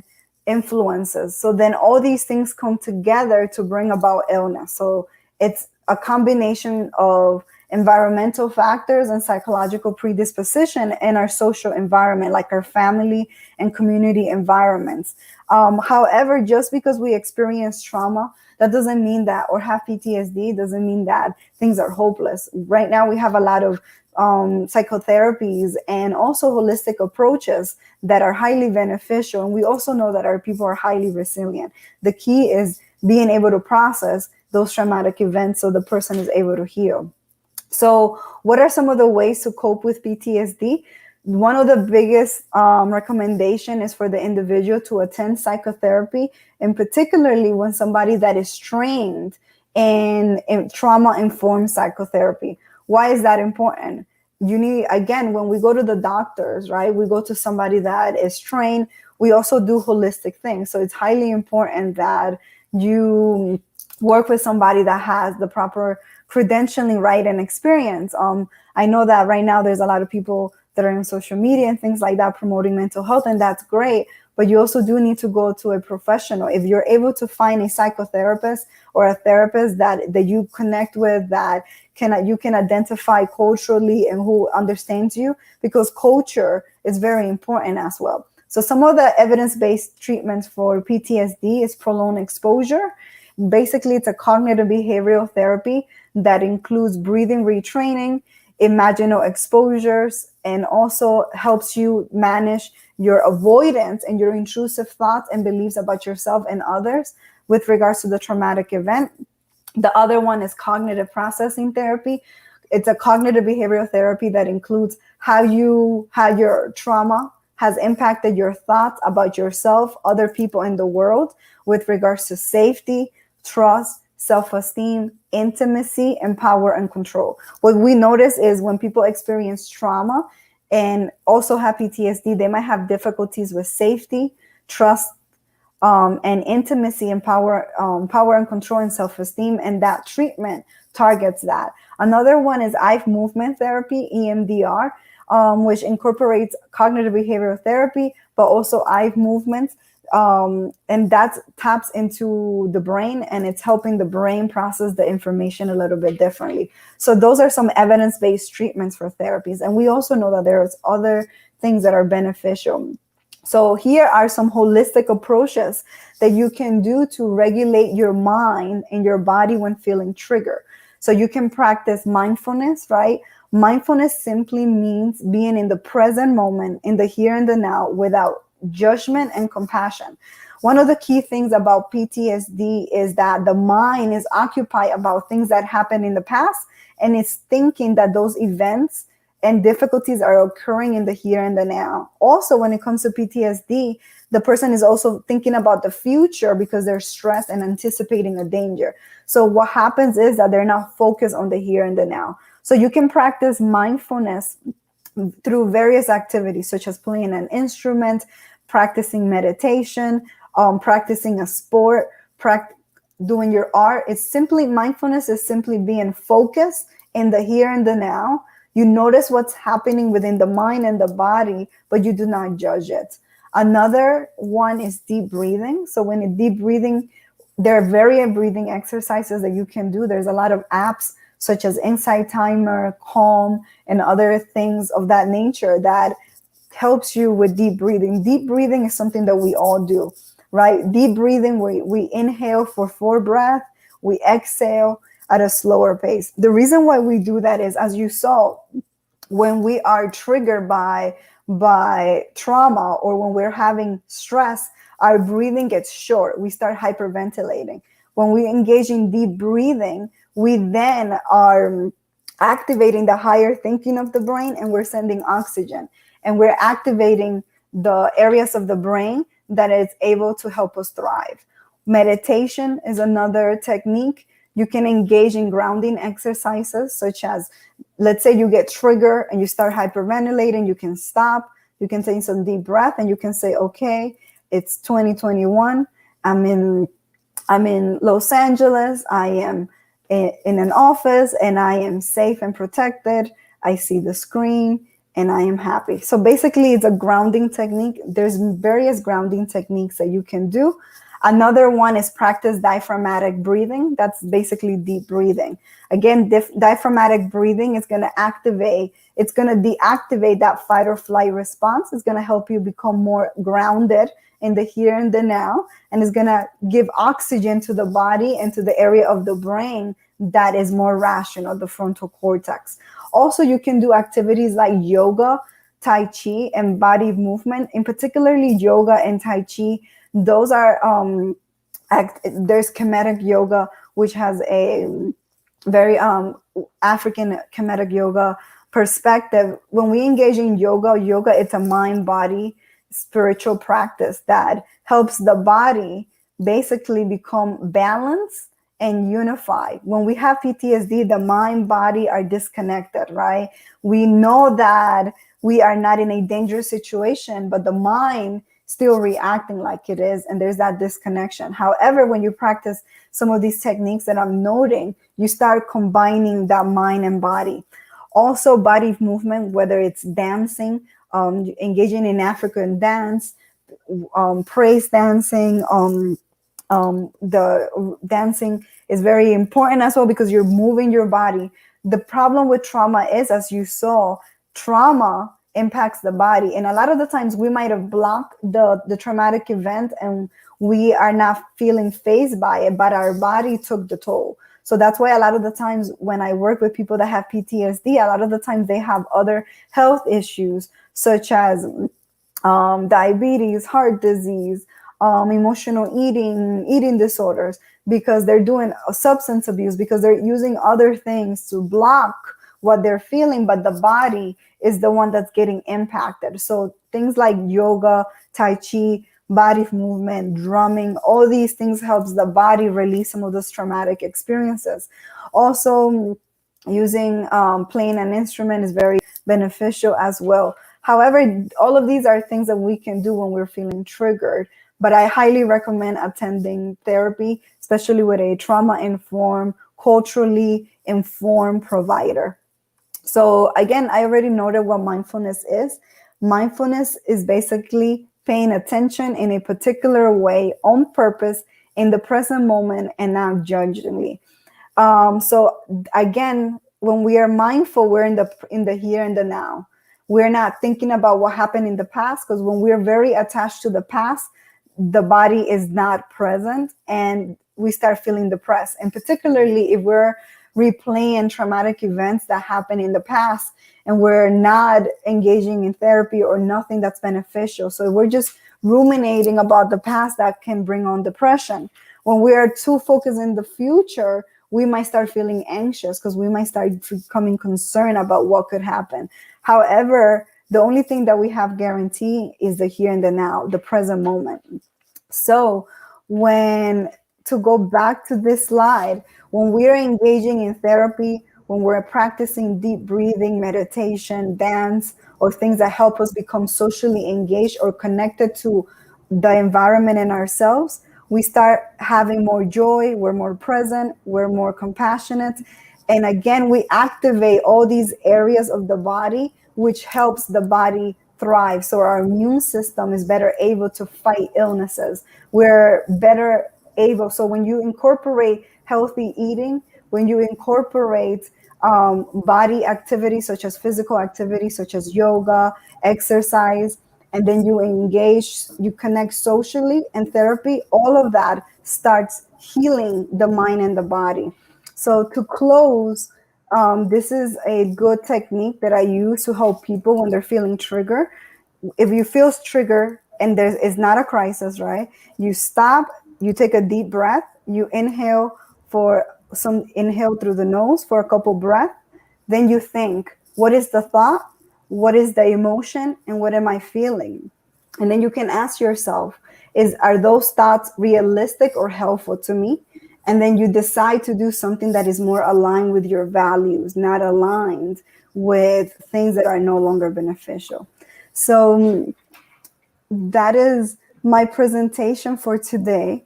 I hope that you all enjoyed it. It's a lot of information. I did my best to kind of summarize it to 21 minutes. I'm not sure if I went over, but you did, but it's okay. Okay, no problem. But I do want you to Yes. let the people know how they can reach you and get in touch with you and your services that you do offer. Okay. Yes, so you can reach me at Dr. J_empowers in Instagram. If the individual, for now, I work at a clinical hospital and I see clients there, but on that page, I offer a lot of tips and insight about wellness for the mind and the body. I did that platform trying to help our community, right? Not everybody has access to pay for a psychologist or to have or has health insurances. So I kind of created that platform to create services that our community, especially those of the African diaspora, can utilize, that is easy and accessible. Great. That's awesome. That's awesome. Well, I appreciate Thank you. your presentation. It was very insightful. Thank you. Hope you have a great day. Thank you. You too. Yeah. Thanks for having me. You're welcome. Bye. Bye-bye. All right, you guys. So the next speaker we have is Dr. Dia. Her topic is going to be on the mistrust women of African descent have with the medical system and how healthcare providers help them understand pre and post maternal health and the current state of legislation in the U.S. So I will bring Dr. Dia on and she can introduce herself, and then you guys can watch her presentation. Give me 1 second. Hey, Dr. Dia. Hello, can you hear me? Yes, ma'am, I can hear you. How are you? I am doing well. Thank you so much for having me. You're welcome. You're welcome. It's going to be a pleasure. Absolutely. I'm excited about this topic for so many reasons. I'm a mom of 6 wonderful children, and I can share you a lot of my own personal stories, but I won't do that today. And just a disclaimer, I'm not right now treating anyone clinically. I am doing more consulting work, and my background is in IO psychology. I received my first professional doctorate in complementary medicine. I work in acupuncture field for many years. I left my corporate job to do that and to work with the African American community in the United States. And I do herbal medicine as well, holistic counseling. And right now I own my own firm, which is a human capital firm. It's called DBA Global Consulting. And I work with organizations, doesn't matter what size they are, about diversity, equity, and inclusion. And formerly, I have been a vice president and chief diversity officer. So I'm so excited to be here. Oh, awesome. And me being in the realm of, holistic alternative approaches, I have dabbled in acupuncture myself and, meditation as well. But I'll give my spiel on that later. So awesome. I'll let you take the floor, okay? Awesome. I do have a presentation, and just Dr. Jimenez did a wonderful job. I think I only have so much time. This is a very wonderful topic. I'm going to save some of my slides towards the end. So I'm going to go ahead and just start talking through it. So excited to be here. Thank you, everyone. And I just want to celebrate Black mental health today and talk about maternal health, Black maternal health. And I want to say that this is a very important topic because it impacts so much of what we do every day. And I want to just say that why I chose this topic is because I am a woman of color. I'm African descent. I think it's so important, the things that we do in order to make sure we have a better understanding about Black maternal health, but most importantly, the mistrust that happens in the medical profession, especially in the United States. So I want to start with a statement, and the statement is that the medical community in the United States was built on institutionalized and explicitly racist practices. That is the truth. And today, most experts like myself continue to research and lead discussions on diversity, equity, and inclusion because we know for a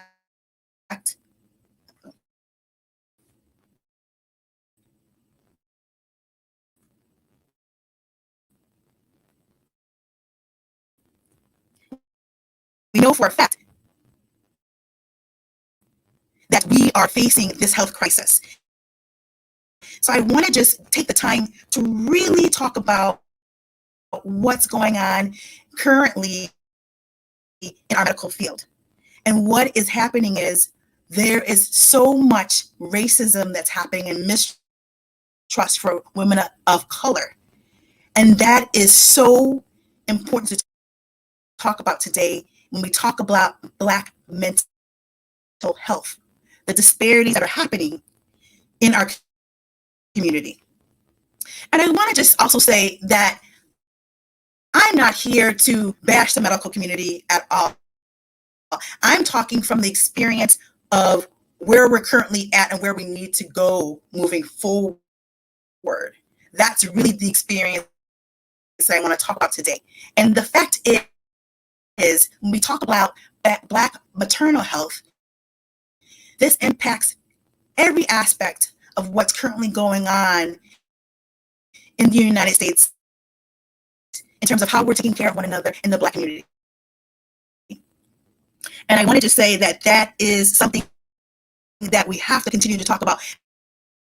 These conversations have to continue on, and not just during Black maternal health that happens typically every year, April 11th to the 17th. We have to continue to have these conversations about what is going on in our community. And one of the things I just want to stress in this talk is that we cannot stop having these conversations. We also have to take action.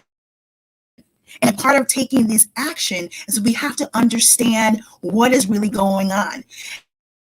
And when I made this statement initially, the medical community knows exactly what's going on about this explicit racist practices. I think people also understand what is that I'm talking about. I'm talking about implicit bias. So what is implicit bias, right? Implicit bias is simply an unconscious attitude and stereotypes that manifest in our justice system, in our workplace, in our schools, and our healthcare system.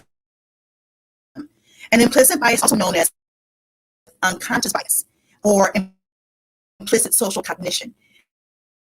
And so with that being said, we know there's a lot of work ahead of us to combat what's going on. The health disparities that exist for women of African descent in the United States is well documented. And I say this because I read a lot of articles, I've talked to many professionals, and they talk about this being a blind spot. This is not a blind spot. This is a well documented that we know that women of African descent are 3 times more likely to die from childbirth than our white counterparts. And in the United Kingdom, women of African descent are 4 times more likely to die in pregnancy or childbirth. And yet aside, we're still listing being, in quotations, Black as a risk factor for maternal death. And little has been done to really address these alarming statistics. Black maternal health is so important. And I want to shed the light that is often overlooked on this topic of Black mental health. There's a significant distinction between the huge disparity between the women of African descent and white maternal mortality. And it's not just due to race, it's due to racism. So let me just say this. This has been a year, right, of coronavirus pandemic, has brought a lot of disparities that has starkly been at the forefront to implore what is going on in terms of our health. But I wanted to say to all those who are listening today, I implore you not to lose sight of the actions that are required for our health community. The United States has failed to address systemic biases and the impact that it has on minority women in the healthcare, especially women of African descent. And so I'll be sharing some statistics later on that I think are going to be really put into this conversation from the CDC, which is the Center of Prevention and Disease. And so I'll be talking about later on. I'll show the slides later on. But I want to say, as of today, I want to make sure that you understand what is currently going on in the United States. So let's talk about a case. And this case it's somewhat dated because it's a case that I want to talk about in terms of a wonderful woman of color. She was of African descent. You can see me during my clinical internship. And this case I want to talk about today because it was so profound to me. When she came to see me at the clinic, she said to me, I have exhausted all possibilities. And she came to me because she was having fertility issues with her partner. And she was diagnosed with PCOS. What PCOS is called polycystic ovary syndrome, which is a hormonal disorder causing enlarged ovaries and small cysts around the outer edges. So she was having these fertility issues for about 2 years with her partner, and she wanted to try acupuncture and herbs and nutritionalistic counseling. And she didn't trust any of her previous doctors. She shared with me that she had seen a number of specialists at both men and women, and they dismissed her. They simply did not listen to her. And the last doctor told her to come back after she had a couple of miscarriages. Yes, I said a couple of miscarriages. And then she told me that had been the most belittling experience in her life, and that she realized in that moment that her health and her well-being was not important. It was not a priority, and nor was her life of her unborn child meant anything to these professionals. She became depressed. She struggled through the news that her physician had given to her, and she even contemplated suicide. How can a physician tell a patient this? Did he not take the same oath I did to do no harm? And so I was able to treat her. We worked with her for a number of cycles into her menstrual cycle, and she was able to get pregnant. So I do want to say that. But it is so important that as healthcare practitioners that we listen to our patients. And she left my treatment and treatment of my team, and she was able to get pregnant, and it was a successful pregnancy. But when she left that doctor's office prior to coming to see me, she felt embarrassed, she felt ashamed, and she felt like she was a burden and she was worthless. I also want to make a statement today about distrust. What happens with distrust? It inhibits care-seeking behavior. It compromises our medical care and oftentimes leads to patients' non-adherence. And to further complicate the issue, research shows that patients of African descent are more at risk of lower quality of health services, including that of cancer, HIV, prenatal care, postnatal care, and preventive care. And despite the fact that the United States, being the most advanced healthcare system in the world, spends approximately, are you ready for this, $111 billion per year on maternal, prematernal, and newborn care. And yet we have the worst outcomes. And so it is so important that we discuss this topic today about Black maternal health and the impact that it's having on our community. I also want to just say that there are a lot of key factors that I haven't discussed yet, and I'm going to get to those. But globally, I want to say that maternal mortality rates are decreasing. Yet, however, in the United States, maternal morbidity and mortality rates are rising. And one of the key factors driving this rise in maternal deaths for women of African descent is mistrust. Mistrust and the historical legacy of 400 years of developing a system that actually has designed to fail us. Furthermore, I want to talk about race and ethnicity, but I really want to talk about the social determinants of health, what happens with health, and how it's determined. We talk about, when we talk about we're talking about gestational diabetes, we're talking about peripartum, we're talking about cardiomyopathy that happens, cesarean deliveries, preterm deliveries, low birth rates, right? We're talking about all these things that are risk factors for women of African descent. And I want to talk about what SDOH means, because we want to throw out these terminologies and not have a meaning to it. I want you to understand that SDOH means that there really is about people where they're born, where they grow up, where they live, where they work, their age. Those are the biggest drivers of health beyond the scope of healthcare alone, right? So these factors, such as socioeconomic status, education, our neighborhoods, our physical environment and employment, our social support systems that are out there, our access to health care, make up about 60% of our health outcomes. And these are contributing factors ultimately impacting our healthcare organizations and the delivery of care. And studies have demonstrated that the SDOH has a significant impact on the risk factors, especially socioeconomic status, that cannot be explained by Black maternal health crisis that is going on in the United States today. I also want to just add, in many of my research and in my own birth stories, it has been a struggle for healthcare providers to hear and listen to Black women of African descent.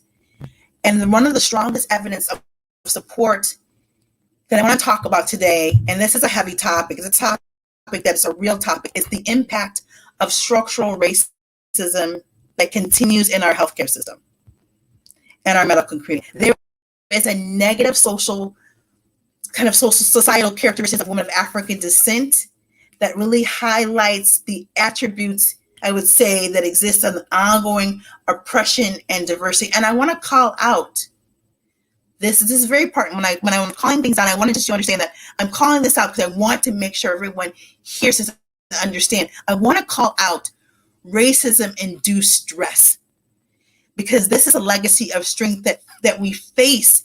Stress that's going on, that's the current health disparities that disproportionately plagues women of color of African descent. And this is kind of the framework for identifying the mechanisms between stress and health in our population and getting a better understanding of the causation of why we're in this maternal health crisis.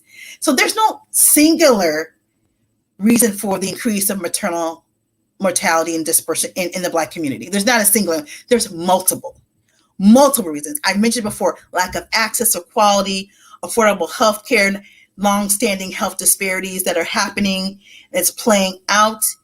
And for people in the Black communities, especially people of community of color, these factors are compounded by systemic racism that is going on, discrimination, implicit bias of the medical treatment, and we're receiving suboptimal care that's resulting in preventative deaths.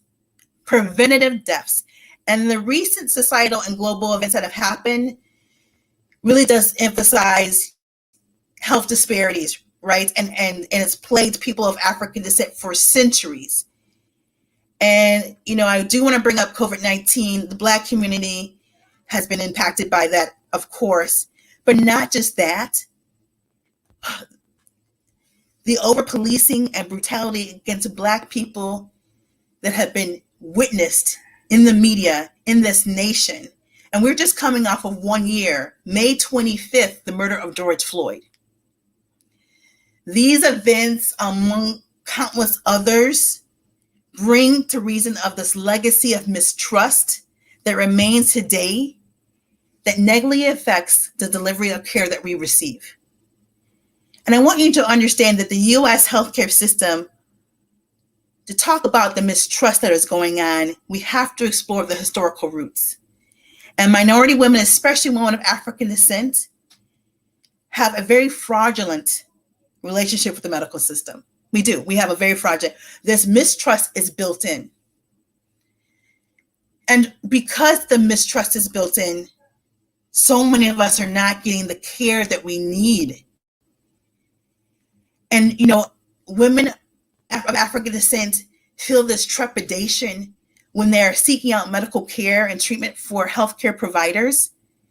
They, this whole thing of upholding, you know, where we're currently at and the treatment and the cases that we see, and the medical distrust is a result of historical treatment of African Americans in the United States and our medical system.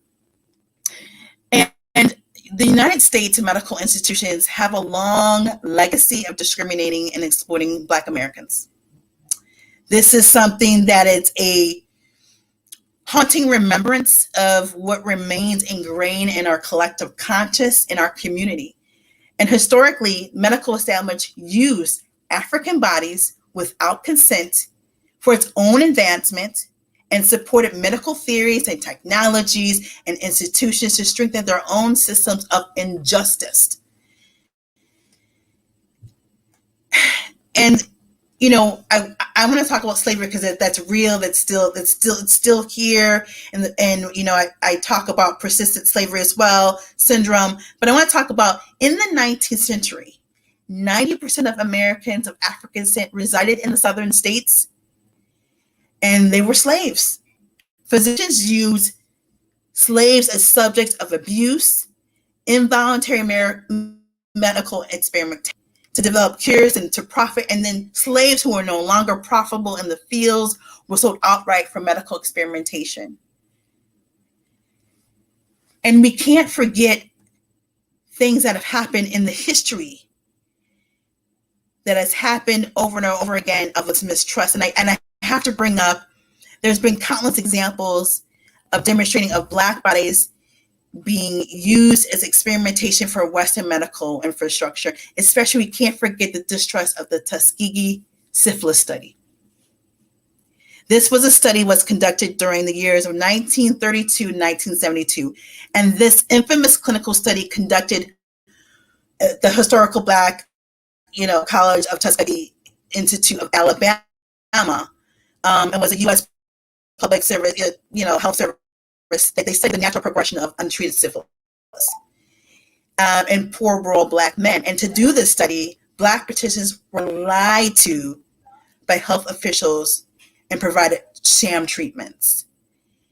And I'll go and talk a little bit about the study because this is why this is so important to talk about this. Investigators enrolled a total of 600 impoverished African American sharecroppers.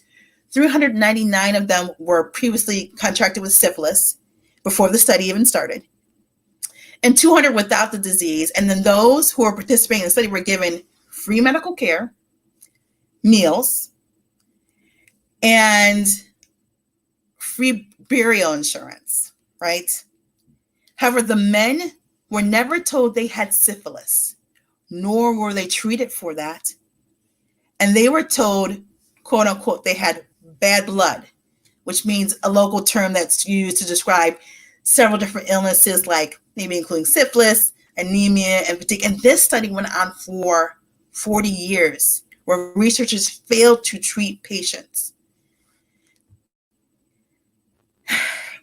And so this is so important that we talk about things that are happening in our community, and the reason why we have this medical distrust in the Black community, especially among women of African descent.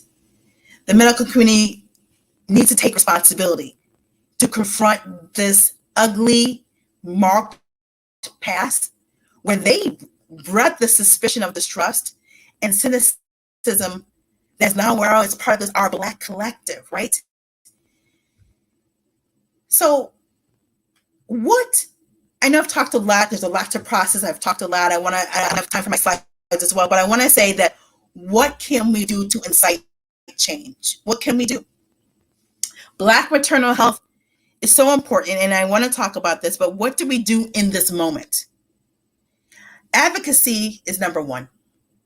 We have to, as professionals, those in healthcare, those in mental health, those across the board, nurses, any healthcare professional, healthcare practitioners, as I am today, as I do consultants with different kind of organizations, we have to have advocacy tools.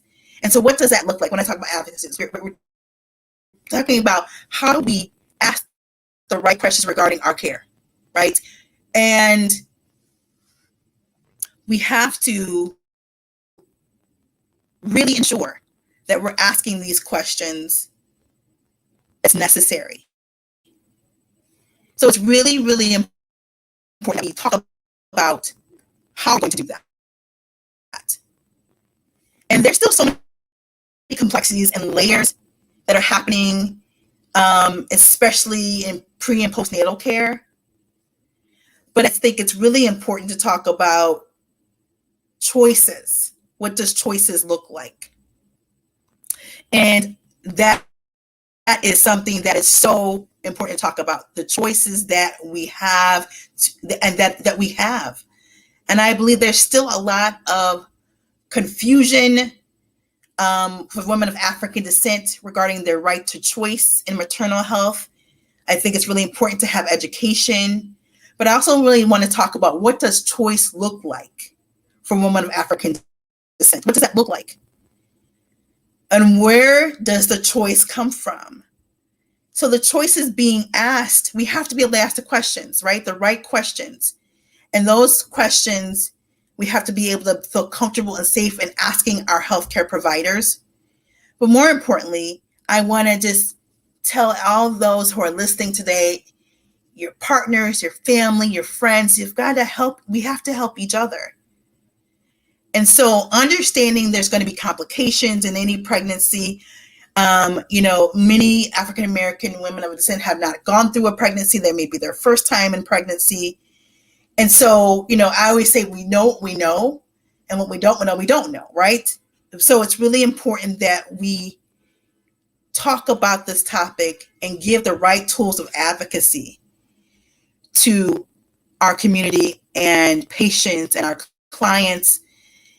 And I also want to say that it's important to understand and recognize this is still a problem that's happening today. And I also want to give a shout out to the midwives and doulas out there who are doing the work, especially organizations like Black Birth Justice, For Cure for Mom, who are their mission based to advocate to improve for maternal health policies and regulations and education. And I am a person that believes in training. I believe training and anti-bias and microaggression training has to continue to happen in all levels of organizations, especially healthcare organizations.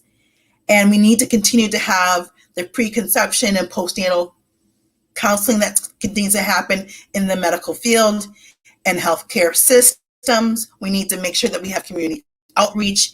Legislation is key to making some of these changes here in the United States.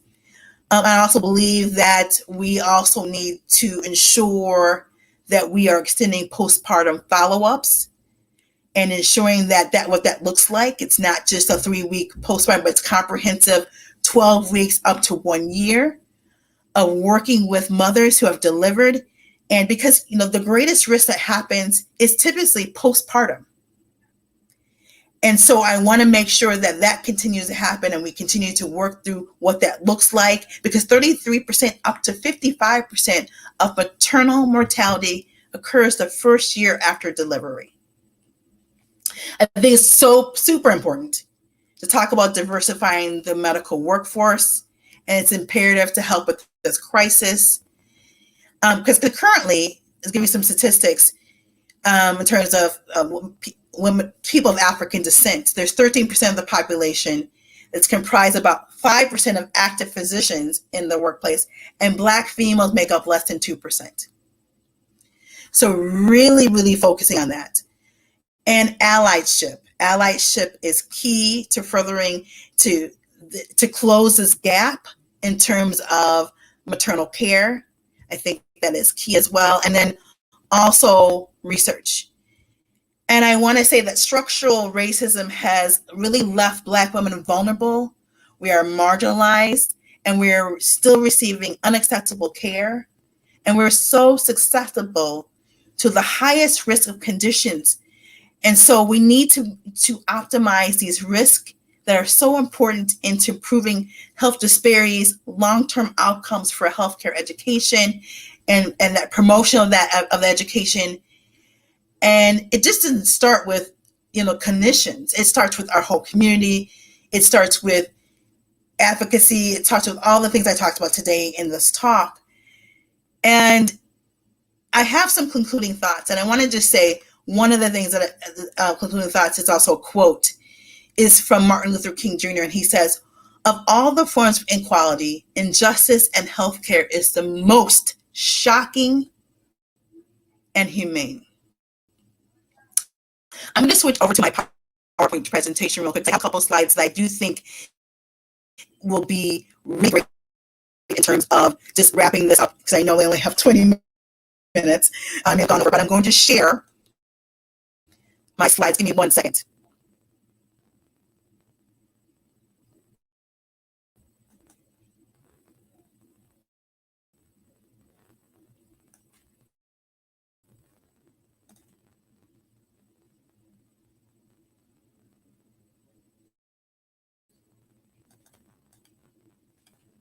So I'm switching over to PowerPoint now.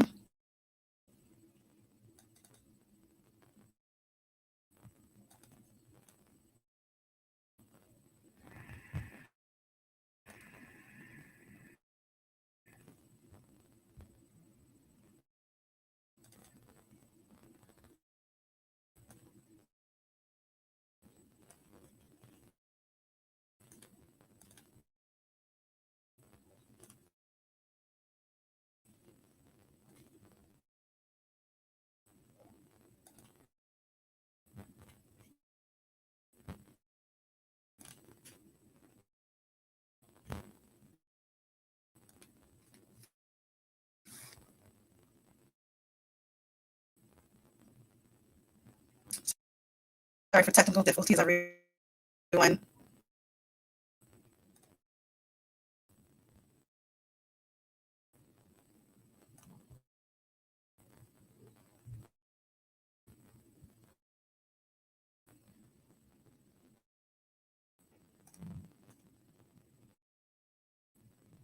Hoping to be able to get the slides up.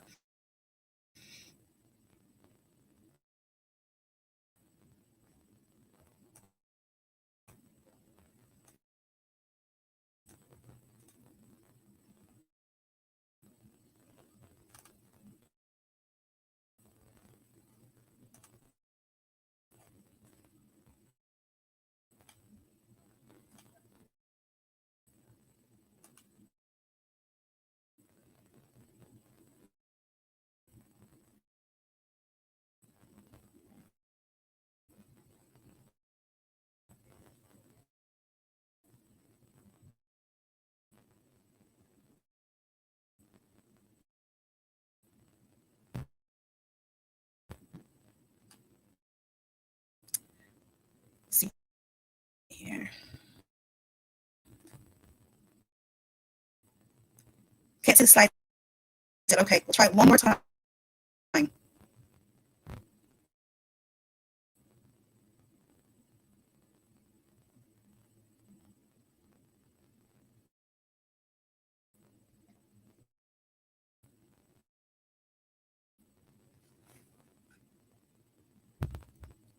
It is loading, I promise. I will hopefully get these slides up. There's only a few slides.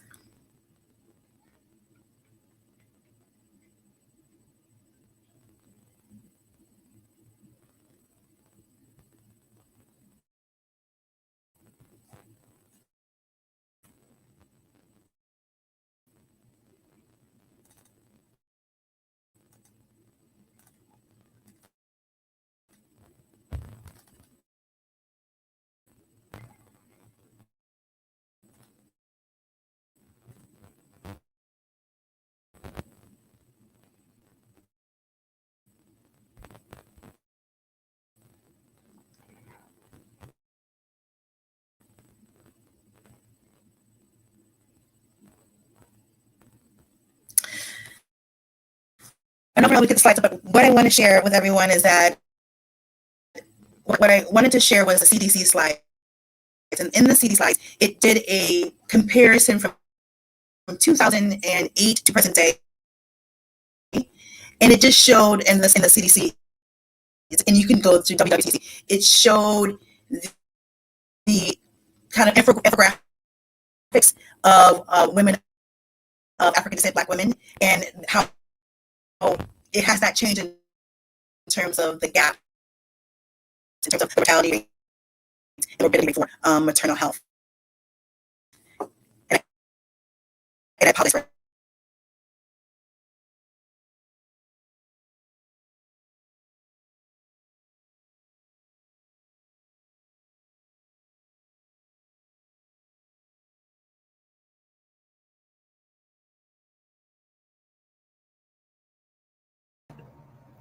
Oh, I'm sorry, guys. I think we lost Dr. Dia with her connection. So I'm gonna go ahead and we're gonna move forward with our next speaker. His name is Daniel. Title of his presentation is he's a high school teacher. He's an inspirational speaker, holistic counselor, and coach. He's a mental health activist. He's a pastor at Masaka Pentecostal Church. And his topic for discussion is impact of rejection on mental health and how to overcome it. So let me get him on and we can get started. Hello. Hello, Mr. Daniel. How are you? I'm very blessed to be here yet again today. Good. Well, go ahead and give us a little background and then we'll go into your presentation. Yes, thank you for that. Daniel is my English name. Dileba Dratibi is my traditional name. I'm here right now in Kampala. We're in lockdown because of the second wave of the variant from India of COVID-19, but God is keeping us safe, and I'm glad to be able to share with us today. Good. Well, I'm gonna be listening. I'm intrigued. All right. Can you allow me to share my screen? Yes, sir. All right. Let me do that so quick. Let me do that really quick.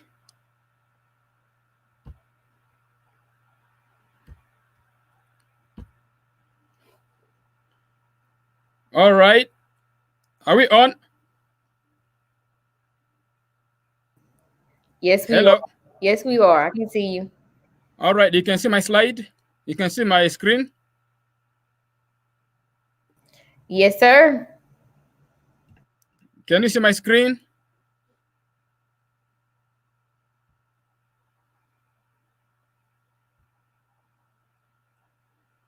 Hello. Yes, sir. I can see you in your screen. Hello. Can you hear me? All right. Good to go, right? Yes, sir. All right. I'm grateful to God for the opportunity to be able to be of service to today's session of the first anniversary event of Black Mental Health Matters. How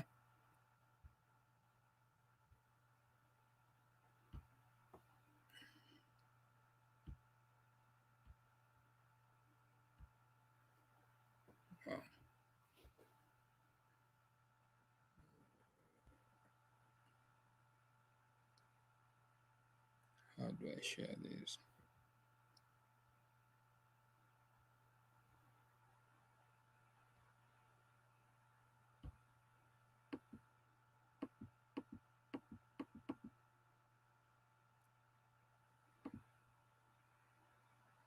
All right, I'm having a challenge with sharing my screen here. It has shared, but then my slides are not able to move the way I want them to move. What could be the cause of this? Slides. Can move slides. Wow.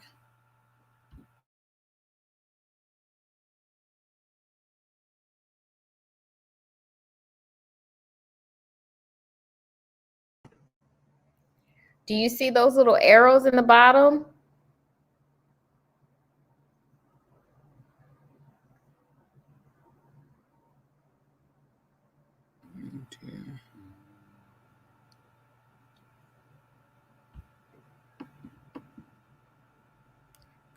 Move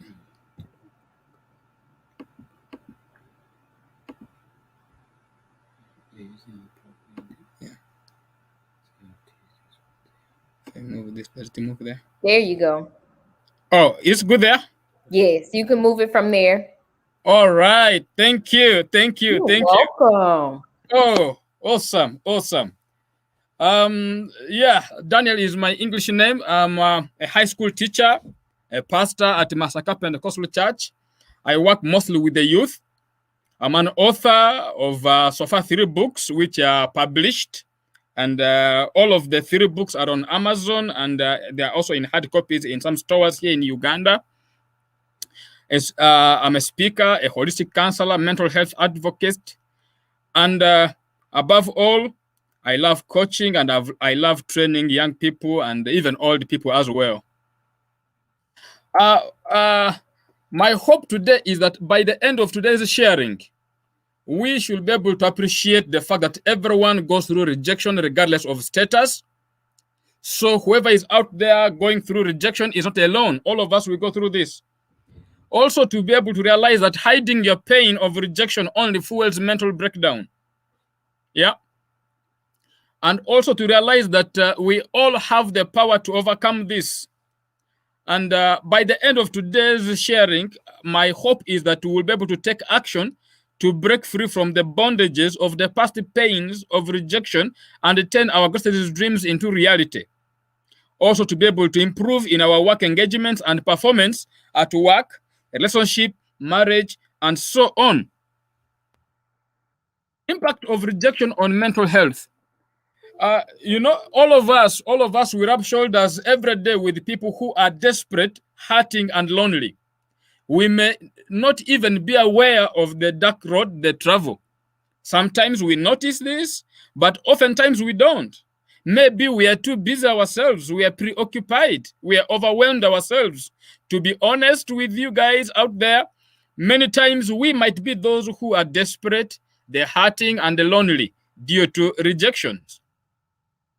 Abandonments, insults and abuses, false accusations, starvation, corporal punishments, harassments, isolation from others, negative attitudes of others towards you, never been appreciated but rather blamed, being despised, and so on. Many other forms are the forms of rejections we face from home, family, school, place of work, relationship, marriage, for various reasons. What are some of these causes? Because I just want to do a dissection through this. Then we'll be able to come back and then we wrap it up. Sometimes we contribute to rejections in 3 ways, either through our bad characters and habits, or through our rebellion and negative personality traits. But then we have this other form of rejection that comes to us. We are rejected, but we have nothing, we have no clue. How are those ones? Number 1, barrenness. Barrenness in all its forms. Here in Africa, it is worse. Anybody who seems to be barren in any form is rejected. Poor stature or physical impairment. You know, most of my friends who are my OBs, we went to school with them and we did life together with them. At the end of the day, many of them are not where they are just because of being rejected, because of either their height or because of their physical body size, you know, and then also sicknesses, generational rejections that come. Like, I like the topic that has just been shared here by Dr. Dia.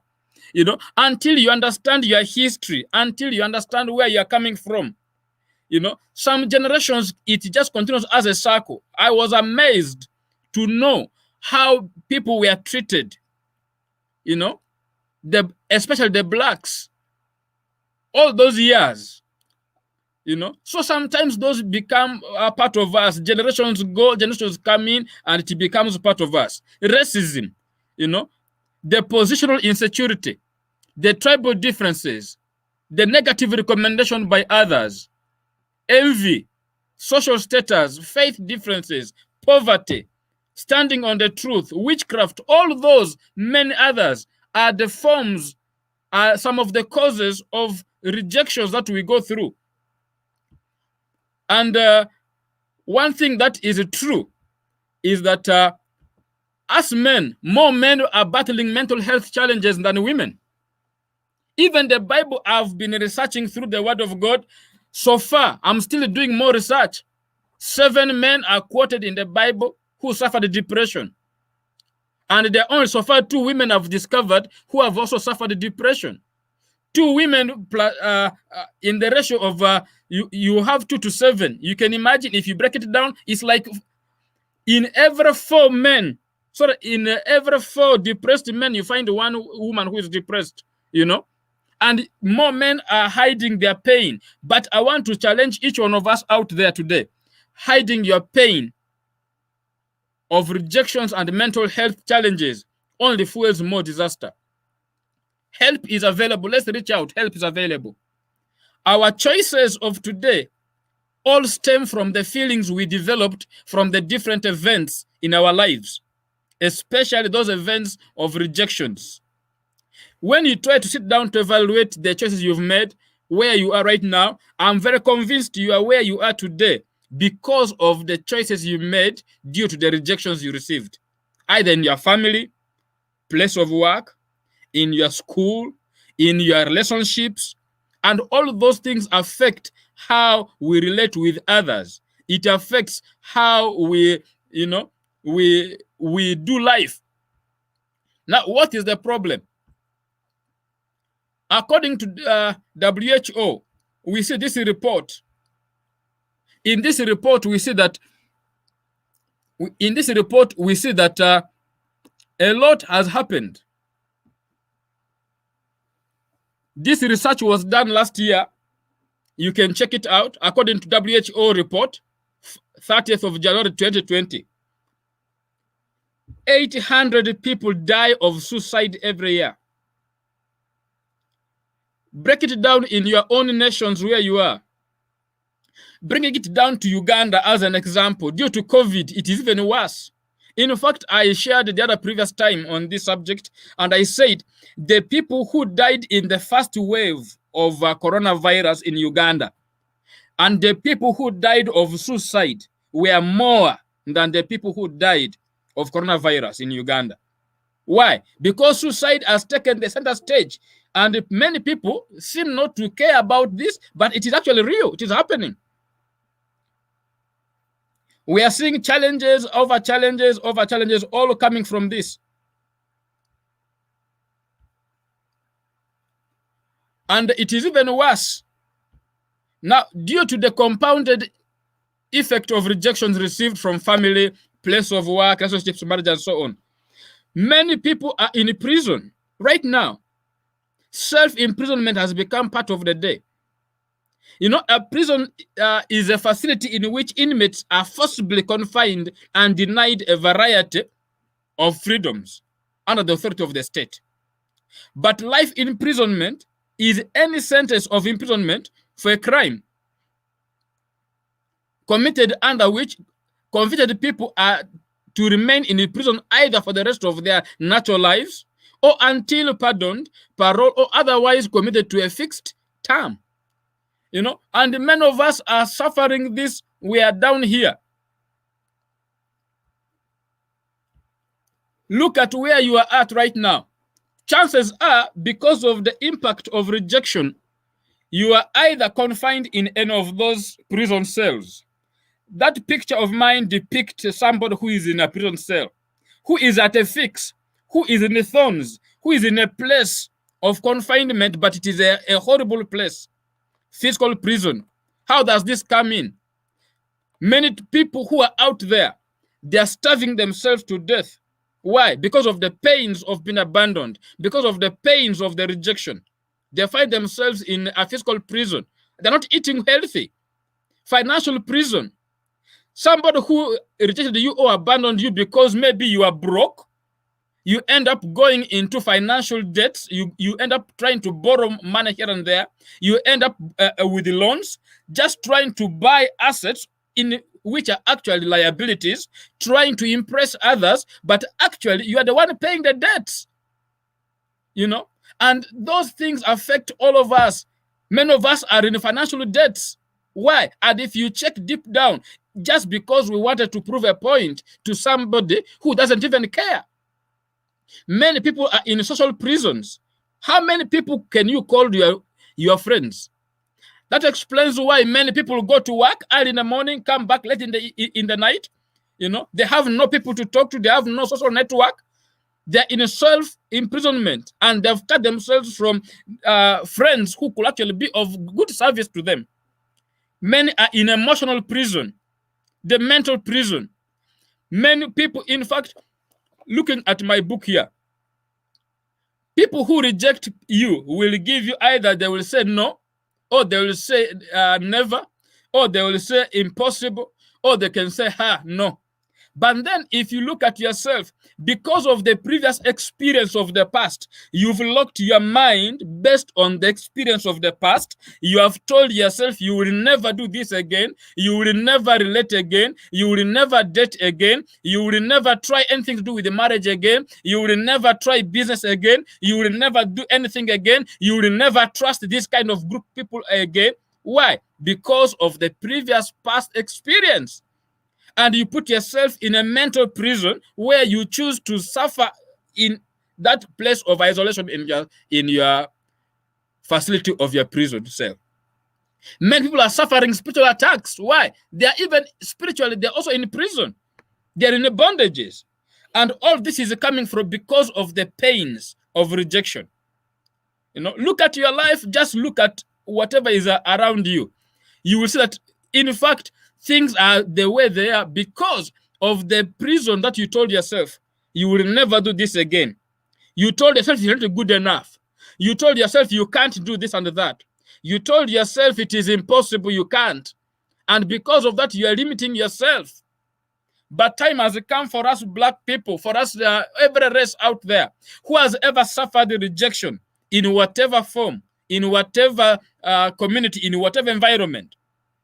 Let's arise, overcome this monster, and turn our greatest dreams into reality. It is possible. Yes, we can. We can. We don't have to remain in our prison cells. Now, question will be, okay, you've talked nicely about this. How do we then do this? You can do this. I'm going to give us just holistic approach to this. One, you can do narrative therapy. Like I was sharing in the previous session, men hardly open up when things are bad. That explains why there is a high rate of mental breakdown amongst men and all the worst effects. You know, identifying and growing your gift will help you. If you can choose to identify your gift, what can you do best with the least amount of effort? What can you best do? If you can identify your gift and you grow that gift, you know, maybe it could be a gift in music, could be in dancing, could be in drama, could be in writing, could be athletics, could be speaking. Focus more on your gifts than those negative and bad feelings. As a Christian, I also advise you, cast those burdens of the rejections. Cast those burdens to God. Because when you cast those burdens to the Lord Jesus Christ, he will be able to take care of that. That's why the Bible says, cast your burdens because he cares. He will be able to take care of that. Believe the word of God for what God says. A lot of promises are in the book here. A lot of them are in the Bible. Take them. Improve yourself through self-help books. Forgive yourself. This is one critical moment here. I want to spend more time on this. I want to spend more time on this. Forgiving yourself is very critical in overcoming rejection. You know, forgiving yourself is very key. And if you can forgive yourself, I can assure you, if you can forgive yourself, everything will fall in place. You are where you are because of unforgiveness and because of the pains of the past.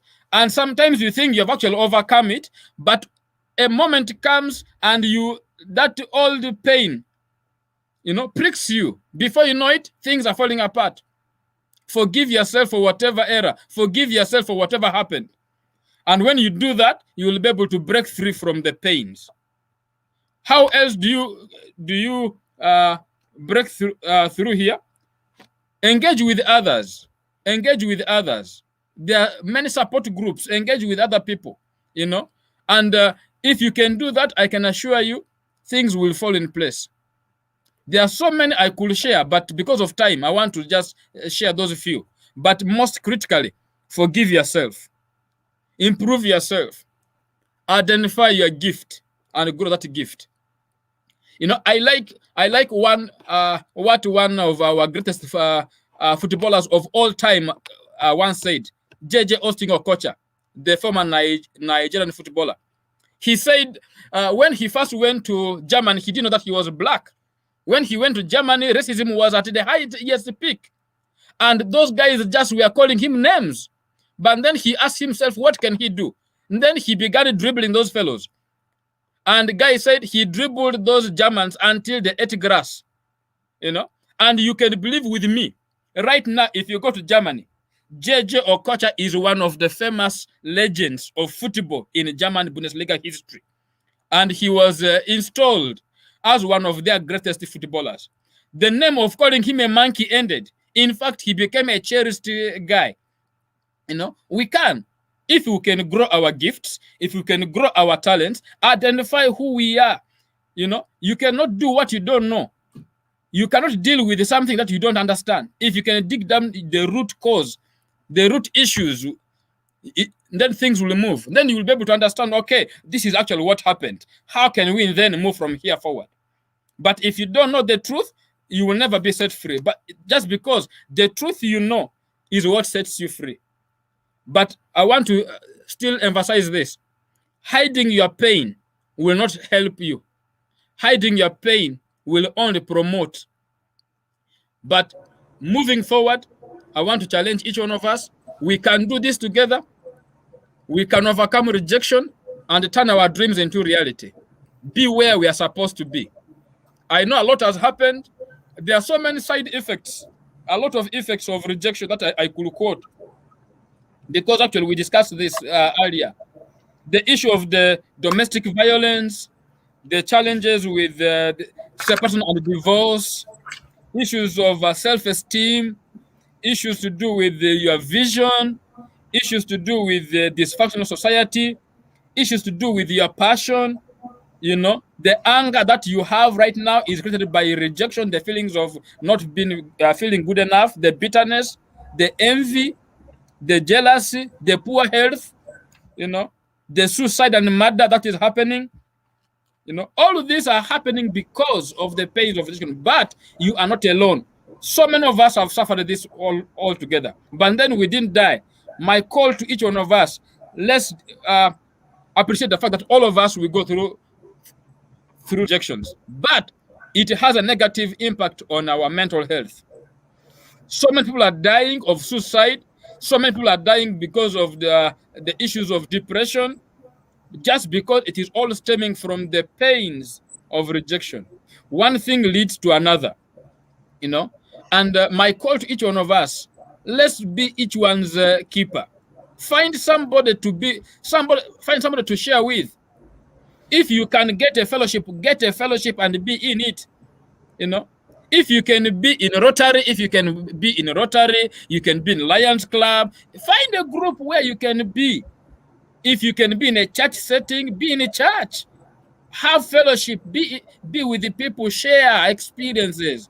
All of those will be able to bring healing to you, and you will be able to advance with the support of other people. The challenge is when we walk through this, when we walk through pains of rejection, one thing that happens is what seemingly seems to be very huge to us can actually be a minor thing when it is shared with others. And it is possible we can do this together, friends. Let's do this together. Let's do it. And it is possible. We can arise, we can overcome rejection, and we can turn our greatest dreams into reality. And it is possible. Maybe can I get some questions? Any questions?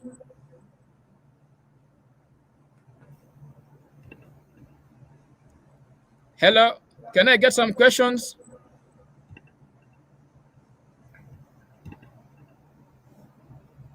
No. Hello, any questions? I hadn't got any questions, but I think you touched on a pretty good topic with rejection and the foundation of it itself.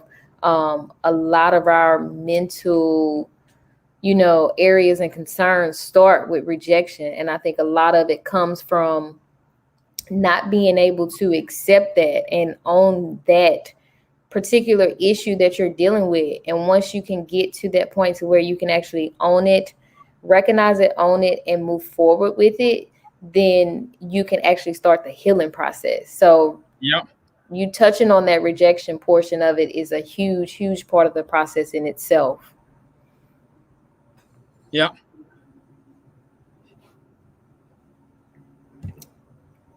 Any questions that can arise from there? No.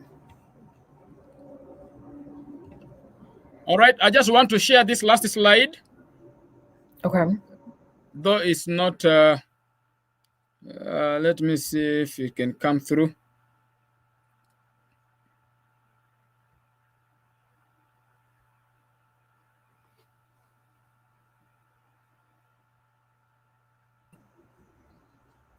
Oh, Mr. Daniel, I do have one question that came. So how can an individual get in touch with you? All right. Get in touch with me. Should be very easy. I'm going to leave my contact down here so that we can be able to chat more. Okay. They can also get, you can get me on Facebook with the same names. That is the quickest. You can check me out on Facebook. Okay. And then this book, Overcome Rejection, is on Amazon. Somebody can be able to get it on Amazon. You can be able to check all the 3 books: The Hope in the Age of Depression, The Yes You Can, and Overcome Rejection. All those books are available on Amazon. Okay. Yeah. All right. Is there anything else you want to share? I wanted to share the last slide, but I'm having challenge with it right now. If I can just get a minute here. I can just get a minute.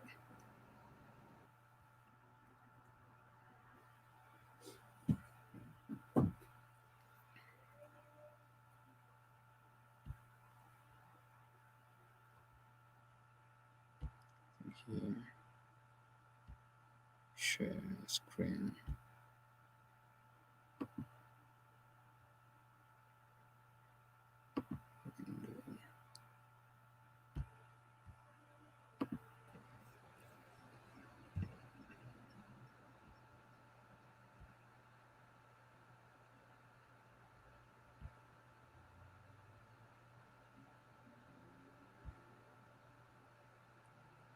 All right, here we go. What I wanted to just say is many of us are in a place of survival right now. So my call to each one of us, let's get to the shift. Let's shift from simply surviving to thriving. We've survived long enough, That's why you say, if he goes, it's fine. After all, I have this, I will survive. It's not about survival. We must thrive. We must, we must shine. It's no longer about surviving. Many of us have been held back. We need to release those blocks that are holding us back to be able to break through. Many of us are still in the pains of the rejection. Let's keep, let's break through from those pains. Let's discover our true genius, our gifts, Let's discover those true genius of ourselves. Let's improve on our work engagement and our performance. I like the previous chat we had. Many of us are in relationships which are not working. They can't even work. And then we still want to keep there because we think it may work. We think we have a history, we've come along, so we must commit and live life when we can't even agree, you know. So we can be able to work through stuff so that we can be able to, you know, move from where we are to where we're supposed to be. Let's break free. And this mentality that we're not good enough has been put on our heads. We have been indoctrinated negatively by society, by foreign influence, you know, by circumstances. But then time has come for us to be able to arise and move on, knowing that we are not supposed to just survive. We should be able to thrive. We should be able to excel at our place of work. We should be able to be successful in our marriages. We should be able to be successful in our, you know, in our calling, in our professions. Yes, yes. I appreciate you, Mr. Daniel, for dropping a wealth of knowledge on that topic. Thank you. Thank you. You're welcome. I hope you have a great day. Thank you. You're welcome. God bless you. God bless you too. Would you mind if I pray for you and others who are out there? No, I don't mind. All right. I just want to share a brief prayer with you there. Lord, I'm just grateful for this opportunity. I want to thank you for my host, and I want to thank you for every listener out there. I know so many have gone through pains of rejection, and because of that, we are in a place of confusion. We are now in a place of discouragement. We are in a place of depression. We're in a place of hopelessness. But Lord, I want to speak hope in the name of Jesus. I want to speak life to whatever seems to be dead, to whatever dead situation. I want to speak your life to be able to resurrect everyone's dreams, oh God. May dreams come back to life. May all those dreams that seemingly appeared dead come back to life. And I pray that, Lord, you will, by your power of the Holy Spirit, resurrect and let everyone achieve their dreams and turn their greatest dreams into reality. From mere dreams, oh God, from the abandonment, from the pains, Lord, may all those cease. May you help us get healed from the wounds of the past and help us have a new life that will take us to where we're supposed to be for the glory of your holy name. We thank you in Jesus' name, I pray. Amen. Amen. God bless you. Thank you. God bless you too. Thank you. You're welcome. All right, you guys. So we're going to move on over to our next speaker. It's going to be Dr. Kevin Washington. So his title, he is an African-centered psychologist. And his topic of discussion is why African minds matter. So I'm going to bring him on so we can kind of delve into his background and go into his presentation.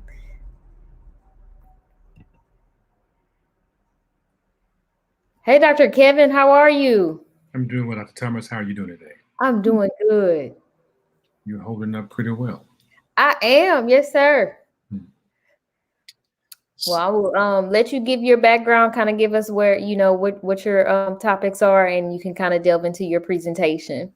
So the background is that I'm an African-centered psychologist, founder of Ubuntu Psychotherapy, dealing with the dynamics of trauma caused by, of course, enslavement and other atrocities to people of African descent, the desires to recenter African people back into their greatness such that there is an expression and a feeling of empowerment rather than living as a diminishment of someone else's reality.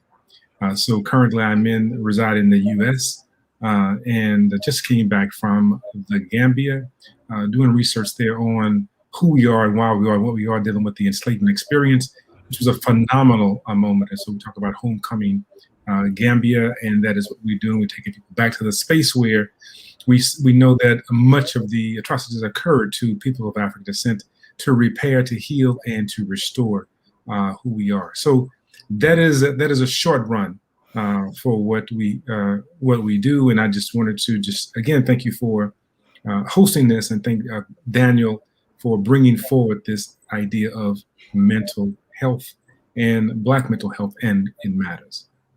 Well, I appreciate it. You said that that's a short, brief interview, but you have a long CV, so that's a lot in itself. So I'm going to go ahead and give you the floor and let you present your topic.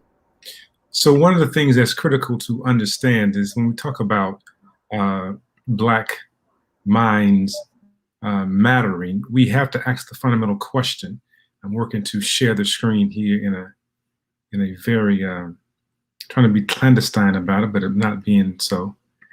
Is we have to recognize why Black minds matter. When we talk about the issue of mattering, we have to know that the lowest denomination of an experience is simply to matter.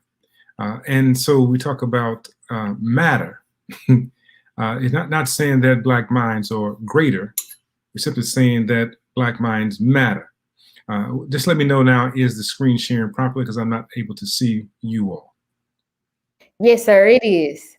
So is this, everything, I'm not there, but the screen is there, or I'm somewhere and you can, and we have Yes, sir. Yes, sir. So I want to make sure we have the ways to contact, to connect. Before I go into this, of course, mwata357@gmail.com, Mwata Speaks, and Nyansapo Empowerment. Nyansapo Empowerment is the counseling and psychotherapy piece, and also Speak Black to Me YouTube channel. And so that's where we have a full conversation about who we are as a people. And so Mwata 001 on Instagram. When we talk about the idea of Black minds matter, and the least denominator is simply to matter. And again, not saying that Black minds are superior, not saying that Black minds are the best, it's simply saying to matter. And so it has been a major challenge for people of African descent just to matter. All right. And so we recognize that the matter part is based on the incursion of another population. Of course, we know about the Arab and the Arab invasion in the context of African reality and the enslavement experience. We know about the Europeans, the Portuguese, and the others, the British, and their conversation about African reality. And so we are constantly defining ourselves in the context of an alien construct.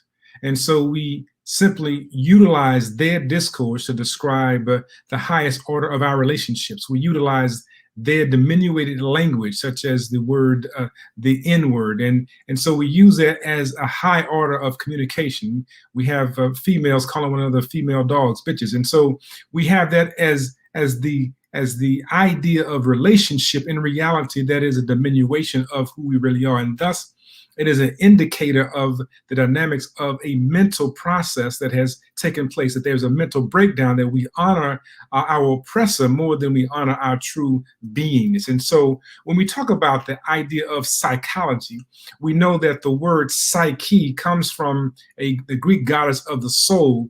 And the word psyche comes from saku, which means that which inspires life, according to Gerald Massey in his book of the beginnings. It is a hyphenated construct of su-ki, which is a she-soul construct. So what we recognize is that when we say, why do Black minds matter? I want to pause right here and say, Black minds matter because without the origination of the construct of psyche, of saku, we would not have psychology. So the foundation of the idea of mind and mental processes goes back to African people. And so we have to move from this state of position of honoring the oppressor by utilizing oppressor's discourse and honor the true divinity of who we are as a people. We understand that in ancient Kemet, they knew that the mind was the primary cause and cure for disease, that the mind was the thing that created, but also the thing that also created the cure. And so when the mind is out of order, there is some problem. So this is an old process. It didn't start with 1879 in Leipzig, Germany, with individuals coming up with psychology. The idea of understanding the power of the mind started in ancient Kemet. And it's important to understand that our traducers, our oppressors, know this better than we do as people of African descent. They knew about Tahuti. Tahuti was a divinity that expressed cosmic consciousness, and that he enlightens the possibilities within people. The idea of the Tahuti having the head of an ibis bird, and the ibis bird is able to walk through the murky waters of the Nile and pick out that which can sustain life. So this idea of consciousness, this idea of being able to see through murkiness to find find that which is good is a part of the idea of understanding the mind going through terrible situations and finding that which can sustain a population. And so this construct comes out of ancient Kemet or Egypt or Africa. And so the reality is that without this, you don't get Thoth. And so they took the word Tahuti and made it Thoth, and Thoth becomes the origin of the word thought. And so we know that the beginning, the origin of anything starts with a thought, but the idea of thought is to be able to weed through those things that can be confusing, find that one thing that is good, and therefore to move forward. And so they understood that the mind was a divine eye, and that the divine eye must be whole and sound. A whole and sound mind led to sanity, prosperity, and good physical health.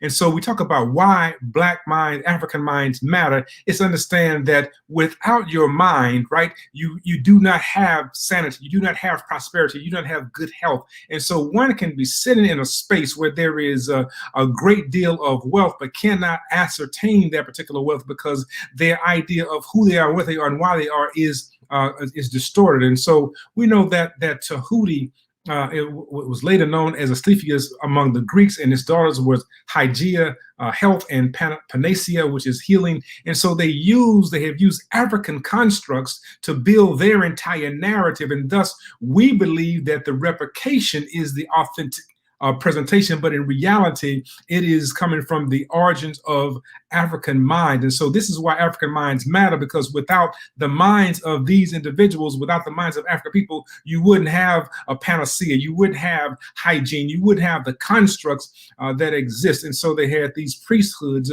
in which they began to cultivate this knowledge. This is ancient Kemet. This is knowledge. So here's why African minds matter. The Europeans or the Egyptians or the Greeks traveled into the space. Herodotus says that when he got into the space known as Egypt, they looked like they had been kissed by the sun, indicating that they had to have very dark skin. And so they were very clear. And so they said that we have learned from them. And so we began to think that Aristotle and Socrates and others are the originators, but in reality, they are the ones that had replicated the construct, because if they were bringing forth information and knowledge that was from the Greeks, why would they have been excommunicated and or killed? The information was alien to the Greeks, and thus we understand that without African minds, you don't have certain things like the 7 liberating arts, because the earliest institutions that existed were Apet Asut, one of the earliest universities, and so it was considered the holiest of the holy places. And in this particular institution, one studied math and science, but they had what was called the liberating arts. They had grammar, logic, and rhetoric, called the trivium, and the quadrivium was called arithmetic, geometry, music, and astronomy. The word trivium is the origin of the word trivia, and so without even African thought understanding that there were 7 liberating arts, these liberating arts liberated one from the fetters or the chains of ignorance. And so why do African minds matter? We matter because without this particular knowledge, we don't have what's called liberal art colleges in the U.S. or around the world, because it is because of the African knowledge, the African genius, to understand that you must know how to organize words and understand logic and understand rhetoric and understand mathematical constructs and understand geometry and understand rhythm and music and understand astronomy, to understand who you are as a person, because they said that the person is a microcosm of the macrocosm. So if you understand yourself, you can understand the universe. That's why they always said, man, know thyself. When you know who you are, it changes how you move in the world. And so this idea of liberation came through self-knowledge, that education was a way to get in touch with one's divinity. So when you knew who you were, you began to operate and function differently in the entire world. And so we know that even this knowledge transmitted over into Timbuktu, which was an institution of higher learning that individuals traveled to, and that there were 700 volumes of books that survived after they had been burned by the Islamic invasion. Think about 700 books of volumes survived. How many books had they written? So when we talk about African reality being low culture and being oral, it is a fabricated discourse, because we recognize that these individuals, the kingdom of Mali, the understanding of Mansa Musa and other individuals, this was high culture. And so without African minds, you don't get the knowledge that you have today. African minds understood what we know about in Abu Simbel. Abu Simbel has these particular statues that exist, and light shines through this particular porthole outside of Abu Simbel.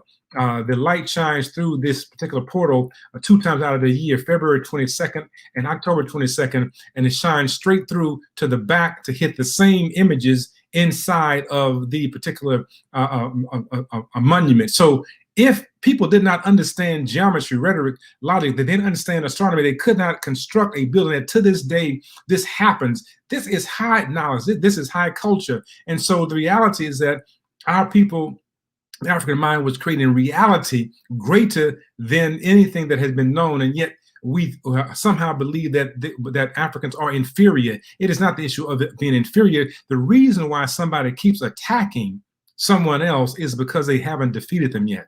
The reason why Europeans and others keep coming after us is because they haven't defeated us yet. And the second thing is that know that your enemy knows your strength and your values long before you recognize them. And so here we have the temple of man that was created. And so inside the temple symbolized when you enter the temple in the base level, you come in at the foot level, that you are a lower level learner and you ascend to the highest order within that particular space. It is very akin to coming to a college as a freshman and becoming a sophomore, a junior, and senior, and then you can learn to be a professor. They had the Haramaket, known as the Sphinx. The Sphinx is an erroneous name, but understand that during the vernal and nocturnal equinox, the Haramaket, the sun traces the head of the Haramaket with perfection, symbolizing the sun, symbolizing a higher reality. And I want to show you the power of African mind. It said that if you have your mind in something immersed higher than itself or greater than itself, you'll be able to control your animal urges. So the head symbolized the higher self and the body symbolized the lower self.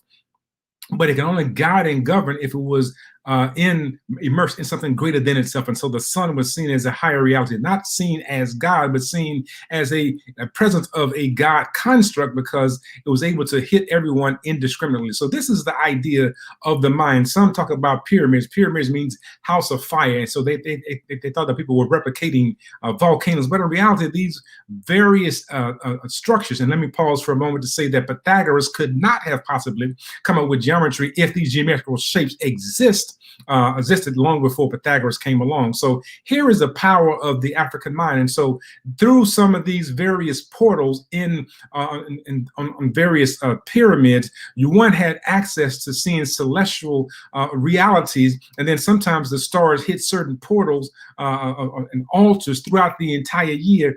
And so this is the understanding that the African mind knew that it was a part of the universe and had to operate in harmony with it, and studied it. How many thousands of years would it have taken to come up with this knowledge and understand how to capture Orion and so forth, and so on, what later becomes known as Orion and Isis and so forth inside in the celestial world? Think about that. And how could one actually construct the three temples or the three pyramids, just as if they were the star constellations that existed above?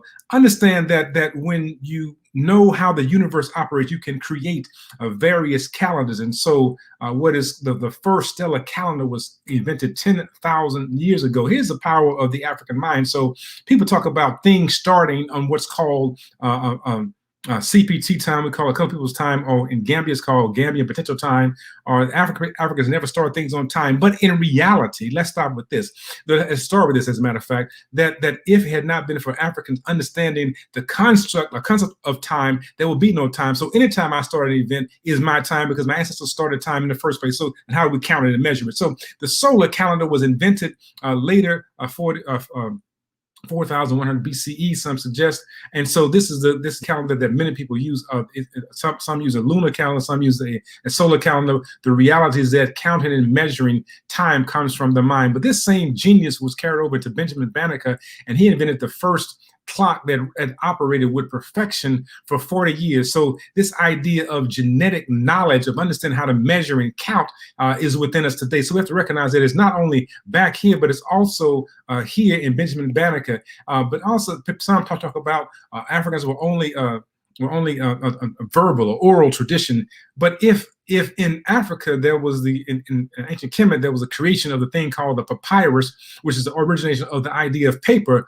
Why would you have something to paper, a thing called paper, and not write on it? It makes no sense whatsoever. So in reality, the idea of letters and lettering comes from what's called the Medu Netta, in the sacred temples. And so the African mind created the way to put letters and words and thoughts together to replicate it such that others can find it later. And even in the US, we have John Love created the pencil, William Purvis invented the fountain pen, Lee Burrs, the typewriter machine, and Lovett invented the printing press. So we have the continuation of African genius. Here is why the mind is so important. African mind is so important. See, the Dogon were able to understand how the various stars moved in constellations. So beyond ancient Kemet, they understood this, and they understood that the power of the word is essential. And they said that the word contains both heat and moisture. They understand the power of vibration and frequency in words. And so words create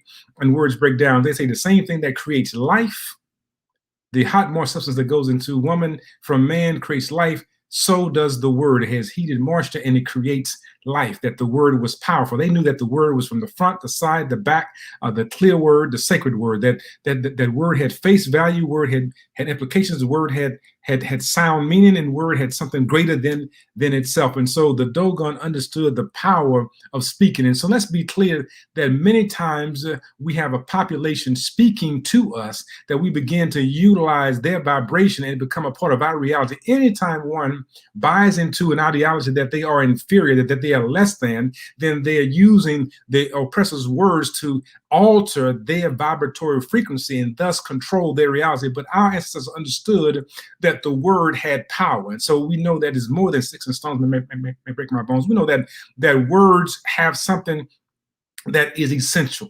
So here then is the idea of the African mind. First and foremost, spirit is sacred.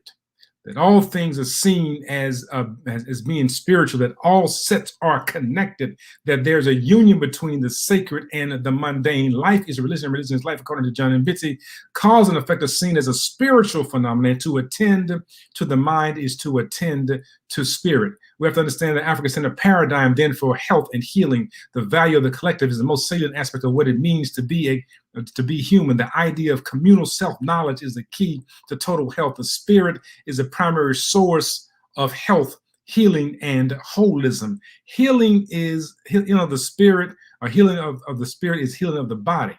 And so we understand that the body has had some incursions to it. We know about the trauma and the horrors of the enslavement experience. We know about what has happened in the US, and others have talked about the traumas of Jim Crow and other things. We know about the trauma of existing in a space. And so we cannot possibly have what some want to call post-slavery syndrome. We can't have post-PTSD when it's ongoing. Thus, I call it persistent enslavement systemic trauma. It is an ongoing process that is psychologically caused devastation. It is disruptive to our spiritual being, emotional destabilizing, economic disinheritance, and political disenfranchisement. Wherever you find African people, you will find this phenomenon taking place, that the European incursion has devastated the population. However, the population still remains strong because we hold on to something greater than what has happened to us, and that is something that's happening through us.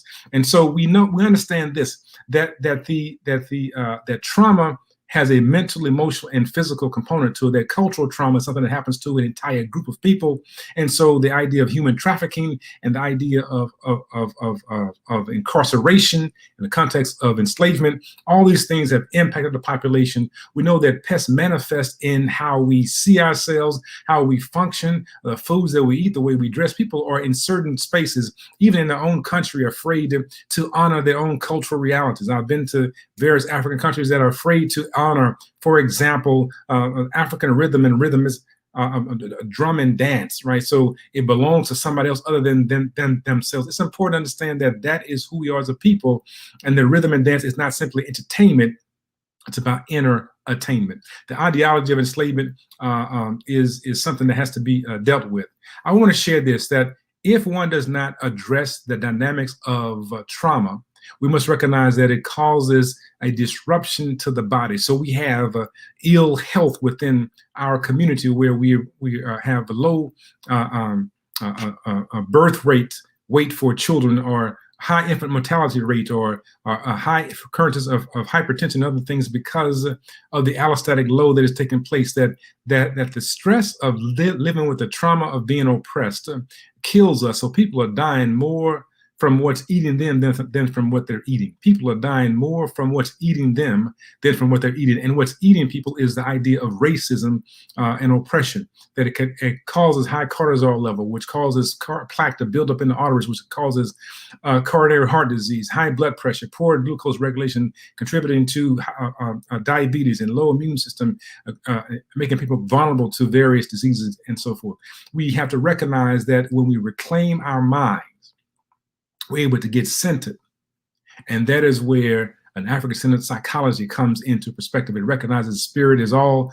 I appreciate everybody for their journey, helps people to build upon their journey. It acknowledges the power of who they are as a being, as a spirit being. And so the Kikongo model comes from Fukuyama. Dr. Fukuyama talks about wellness, a spiritual wellness, and the Ngolo Zendikina is the natural healing potential that exists within us all. It's like when the blood coagulates over a particular cut, that there is a healing that takes place.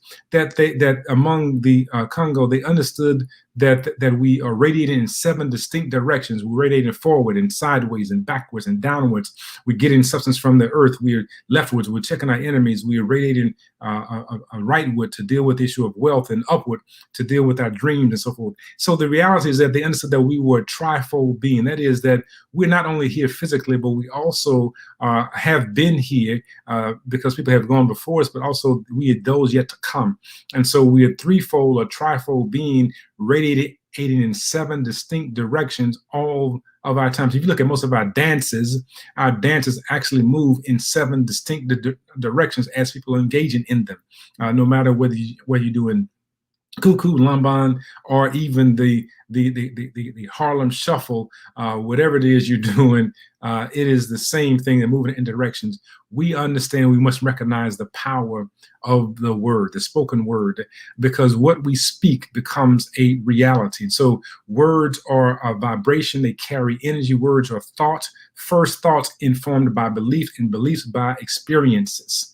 And so we understand that the human potential, and coming to a close, the human potential is within us all, that everyone is born with the power and the capacity to impact reality. And that is influenced by what we experience, or how it is nourished and nurtured through words and other things. And so we must challenge the words that we have heard about who we are, challenge the words about our history, challenge the idea that we are inferior, and begin to turn back towards our truth, because that is where we begin to find who we are. That is where we get our minds back. Everyone comes into being for a purpose. So we understand that everyone has a purpose, and everyone has the potential for greatness, that progress occurs through understanding our thinking. And so when we change our perspective, when we change how we see ourselves, when we change how we begin to understand who we are, it changes what we see in the world. We have to identify our cycles of thinking, which contributes to our drama cycles. Many times we end up in the same cycles because we haven't challenged our thinking about who we are. That's the idea of the mind. We must think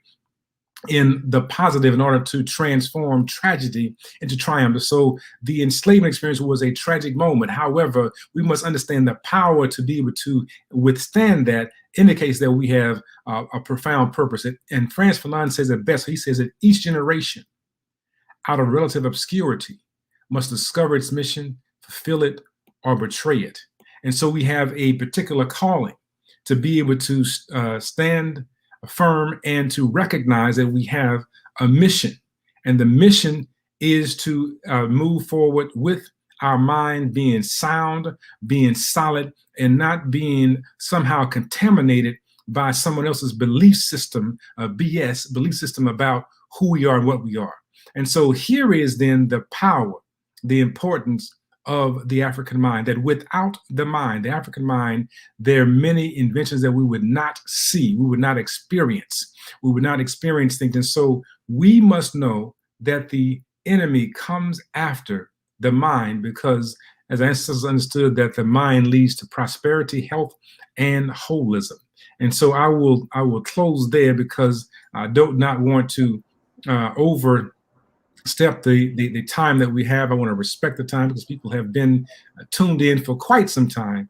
And so, Dr. Thomas, I will yield the rest of this time to you so that you can do as you need to do. But thank you for allowing me to be a part of this process. You're welcome. Thank you, Dr. Kevin. I hope you have a good evening. I will, because of you. And then one more time, can you give us how we can get in contact with you for your services? So the Mwata Speaks is one way. Mwata Speaks, MWATA Speaks.com, Mwata357 at gmail.com, Mwata357 at gmail.com. It's real easy to do that. And then Nyansapo Empowerment. But anyway, we can get together. We can always get together, and we want to make sure that we are coming together. We want to do homecoming all over. We had homecoming Gambia. We're doing homecoming soon to hopefully we do homecoming Kenya and homecoming other places as well, so that we can bring people back into a sense of wholeness and know that we all have a place under the sun to exist. And so we don't need to sit around trying to, as Daniel said earlier, surviving. We need to talk about the issue of thriving, right? Moving beyond simply because cockroaches survive. We need to move to the idea of knowing how to thrive. And so this stuff that we think is living is not living at all. It's madness. Living with the issue of being choked out, smoked out, and doped out. So we need to understand that there's more to life than trying to just simply exist with people who don't even care anything about you. Daniel said that very well as well. And so we buy stuff that we don't need with money that we don't have to impress people that we don't like.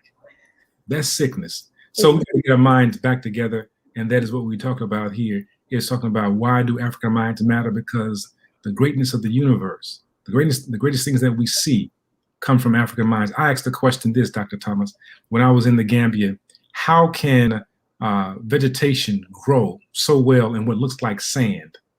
And I was just informed today by Brother Chaza El, as I was in a conversation, is that the power of the presence of a person, of a people who know that they are divine, can change how the entire world or earth operates.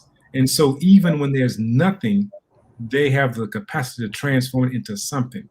And I will say it this way, that is that when you know who you are, you walk in the power of who you are, you change things. And people who understand an air conditioning and a thermometer only measures the temperature. However, a thermostat changes the atmosphere.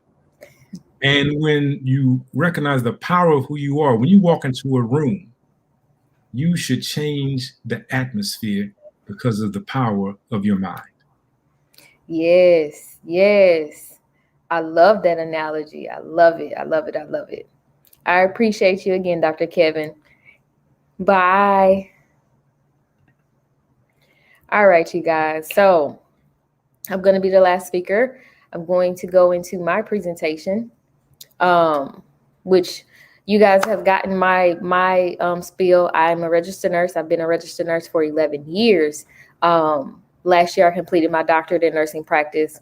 I also, in October of last year, became a certified legal nurse consultant, and I became a certified meditation instructor. Respectfully, I have opened 2 businesses in those areas. So I have a legal nurse consulting business where I help attorneys bridge that gap, that legal gap between mental. I help them bridge the gap between legal and medical aspects. I go through and decipher through charts to make it make sense to those attorneys.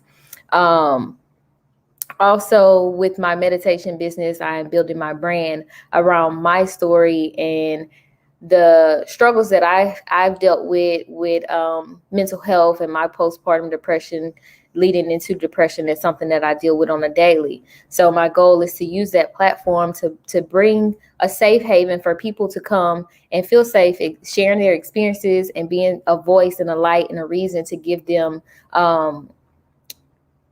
alternative holistic approaches, because I have taken on the medication route. I've taken on the alternative routes where I do meditation, and then I do acupuncture as well for my migraines. So I do tend to do a lot of holistic treatment options. So that's kind of my realm. I want to build this brand on that, and I want to be able to help break this stigma with mental health as a whole, because we do need to find some resolution and shed some light on the issue. And it is comfortable. It is okay for us to talk about these issues and be in public and not be ashamed. So like I said, my topic for today is going to be meditation, mental clarity, and your health. So I'm going to go ahead and share my screen and we'll go through my presentation. You guys bear with me.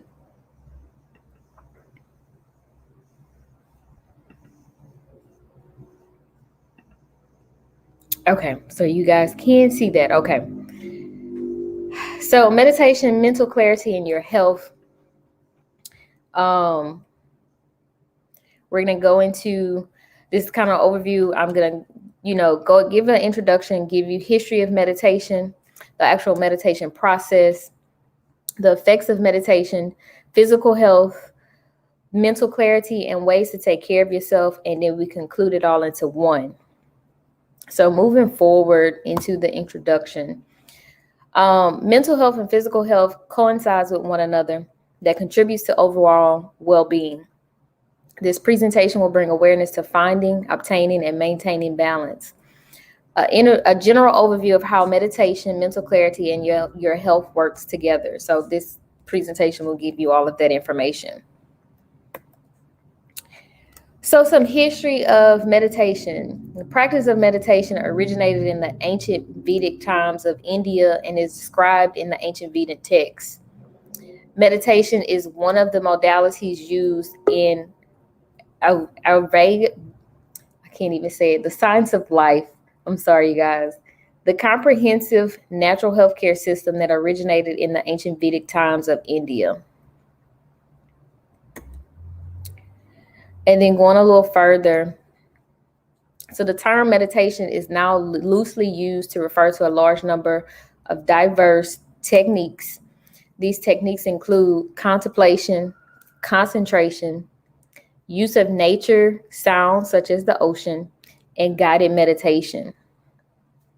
And then another thing I want to touch on, meditative movements, exercises. So for some examples of that, you could do yoga, Tai Chi, breathing exercises, and then mantras. So the true purpose of meditation in itself is to connect with one's deep inner self. I'll actually go a little bit further into detail with the different aspects and realms of working your inner self and knowing between the two, your ego and all of those things. So according to Vedic science, the deep inner self activates the inner faculty, which is the working consciousness, which in turn activates the physical body. You have a feedback loop. A feedback loop is provided by meditation in which a conscious connection is made with the deep inner self.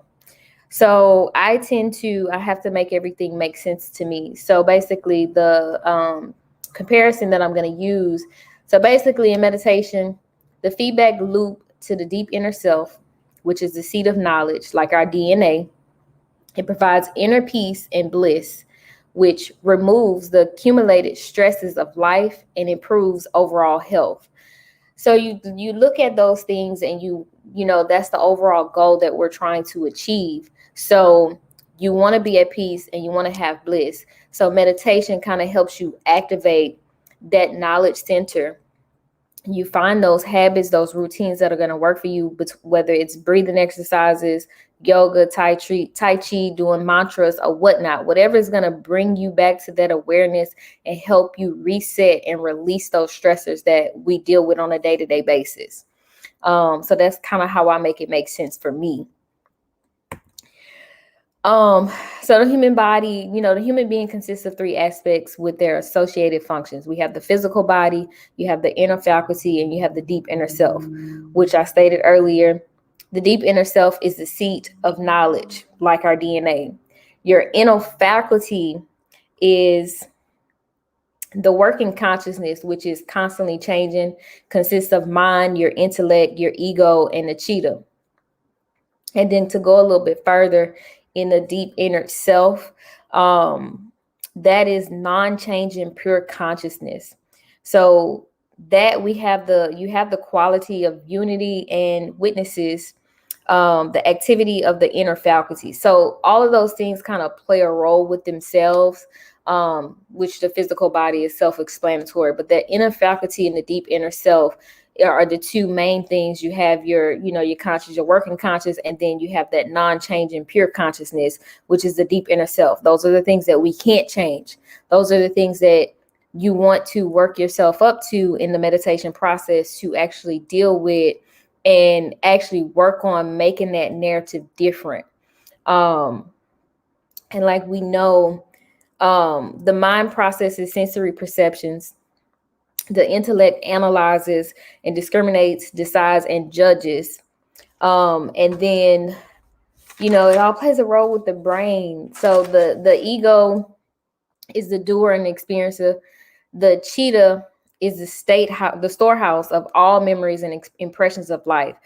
So basically, how I grasp meditation is something that you put all together, and it affects every mental aspect that you can possibly have between that ego, the super ego, your inner faculty, and the deep inner self.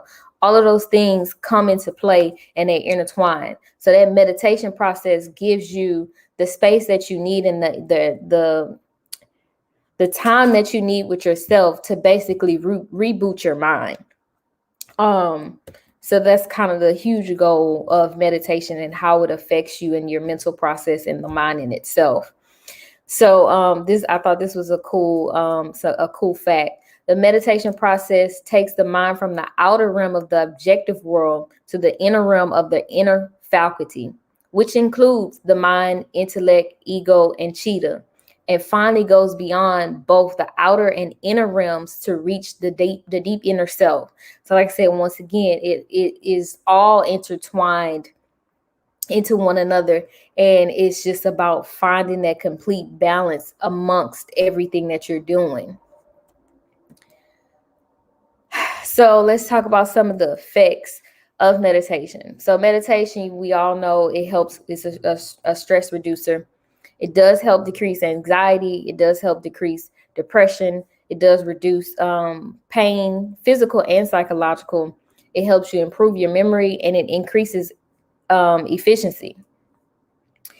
And then another cool fact that I found as well, meditation increases regional cerebral blood flow in the frontal and anterior cingulate regions of the brain, which increases efficiency in the brain's executive attentional network, increases cephalogram, which is your EEG, the coherence.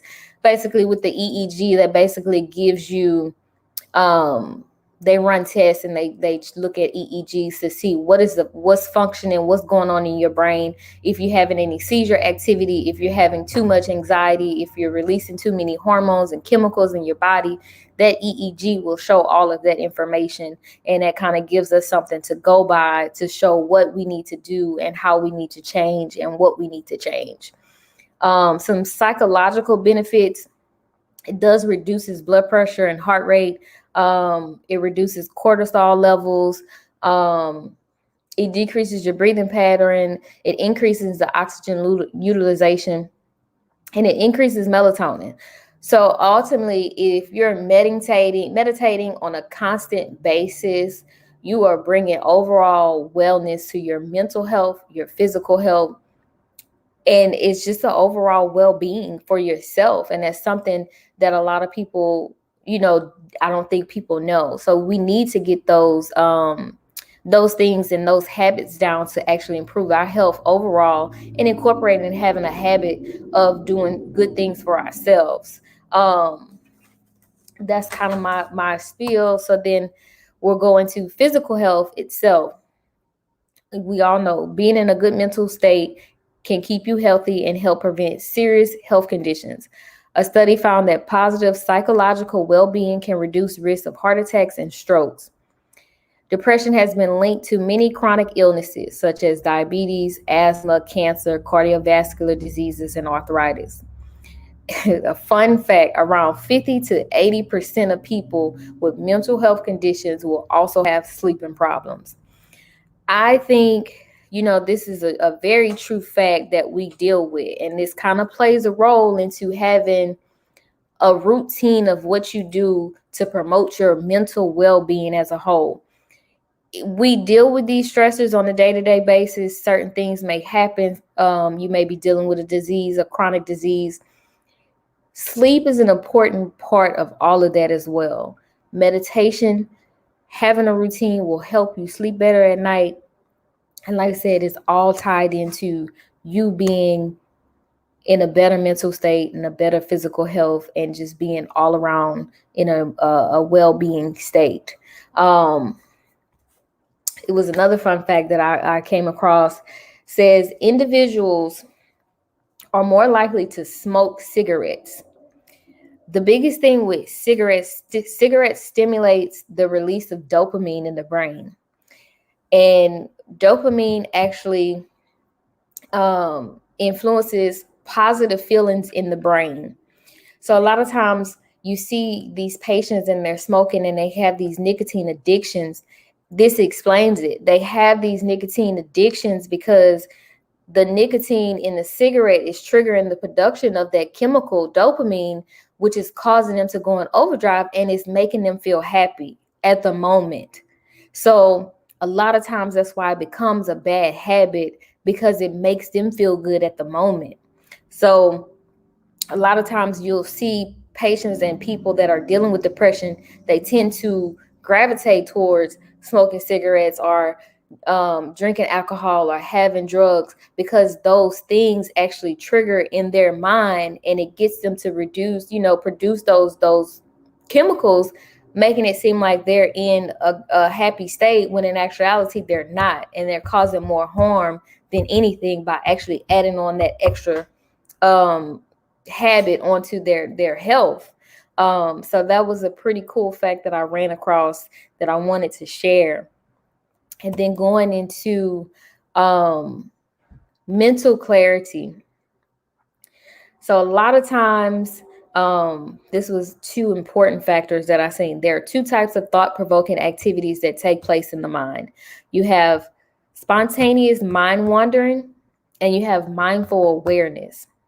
So with spontaneous mind wandering is typically associated with self-reflective states that contribute to negative processing of the past, worrying / fantasizing about the future, and disruption of primary task performance.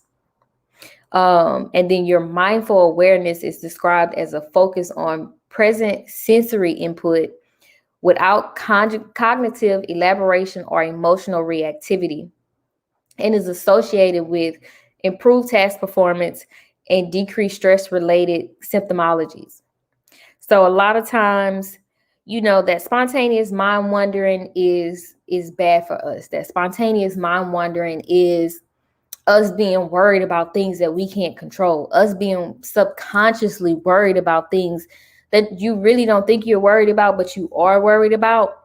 That's not good for us. That's not good for us as a whole. That's not good for our mental health as a whole. More so, that mindful awareness is something that you want to inherit, because you want to be mindful is to be present in that moment. So you want to be mindful of what's going on at that present time, and you're able to process those thoughts, those feelings, those emotions, everything that you're feeling in that moment. You want to learn to be more mindful, aware of what's going on with your body. How can you control your rages, your thoughts, and your actions? And I think one of the speakers touched on that. Our actions play a huge part in our mindset. So if you learn to be more mindful, aware of what's going on at that present time, you can take yourself out of that situation, take a step back, take some deep breaths, clear your thoughts, and actually tackle what you're supposed to tackle. So a lot of times, we get caught up in the moment, and whatever is going on, that's what we're doing. And it can't be that. You have to be able to be aware and take yourself out of that. So that's a huge thing. Even with me, I had to learn. Being a person that was more so reactive than, dealing with certain things, I didn't realize how to handle those situations, how to handle my thoughts, how to move forward with certain things. Some things didn't even need a reaction, but I still was giving those things a reaction. You take more of your energy and more of your time giving it to things that don't need a reaction. If you don't need to speak on it, don't speak on it. And like I said, it all goes back to being aware of what's going on. Having a regimen that works for you to find your mental clarity and be at peace with everything. Overall, I've been able to find my balance with meditation, how it helps me. And sometimes, now taking myself out of a situation, if I feel it is a stressful situation, I will take myself out of that situation just to gain my clarity. And so I can act accordingly in that situation. I think that was it. So this last slide is basically giving you ways to take care of yourself. So key factors, I think we all know, is get regular exercise, eat a proper diet, avoid alcohol and drugs, get enough sleep, try relaxation techniques, develop good mental practices, whether that's you journaling, taking time for yourself, going on nature walks, being one with yourself, being able to know how to take yourself out of that realm and move forward. And then you want to seek help from others. Sometimes we suffer alone and we don't need to suffer alone. So a lot of times that's that initial phase of you being scared, you being ashamed, you being embarrassed of what you're going through and how you're handling it. It will work so much better if you actually find a person that you feel comfortable sharing with and seek help from that person, because that person can come through and actually give you some guidance. Sometimes that's all we need is guidance. Sometimes all we need is a person that's in our corner, that we know is in our corner, that can push us forward. So I say all of this to say, find you a mental health regimen that's going to work for you. Meditation, alternative holistic approaches. It's okay if you have to take medications. That's okay as well. But finding you a balance and a regimen that's going to work for you to help you with your overall well-being and physical health. And that's the goal. And you guys, you could just, this is my conclusion. So the goal is to find a regimen that will work for you. Most of the time, our schedules will only permit limited time frames, but it's very important to find time for self-care, self-love, journaling, and solitude to gain your clarity. Meditation is a great alternative holistic approach to creating balance and promoting emotional well-being. This technique can be completed at any time and anywhere. Our health is a complete realm of physical, mental, and emotional well-being. And then I leave off to say, I have my contact information here. If you guys are looking for legal nurse consultants, if you're looking for meditation sessions, if you're looking for mentoring, you guys can reach out to me. Respectfully, my studio is called Relax and Rejuvenation Meditation Studio, and my consulting business is L. Thomas Legal Nurse Consulting. Any booking, services, and contact information is available at my Linktree, which is Linktree/Dr. Latanya Thomas. And then my business contact information, phone number is 832-303-1462. I don't know if anyone had any questions. Let me see. No questions. So I'm going to bring on my other colleague, which is Daniel, so we can actually get ready to close out. And I appreciate you guys listening and being here and everything. And I want to thank you, Daniel, for giving me this opportunity. It's been greatly appreciated. Thank you very much, Sister Latonya. It has been an amazing event, and though we had some technical hitches in the beginning, but somehow we managed to overcome those technical hitches. And for those who are tuning in late, today, Black Mental Health Matters is celebrating first year anniversary since we launched our first show.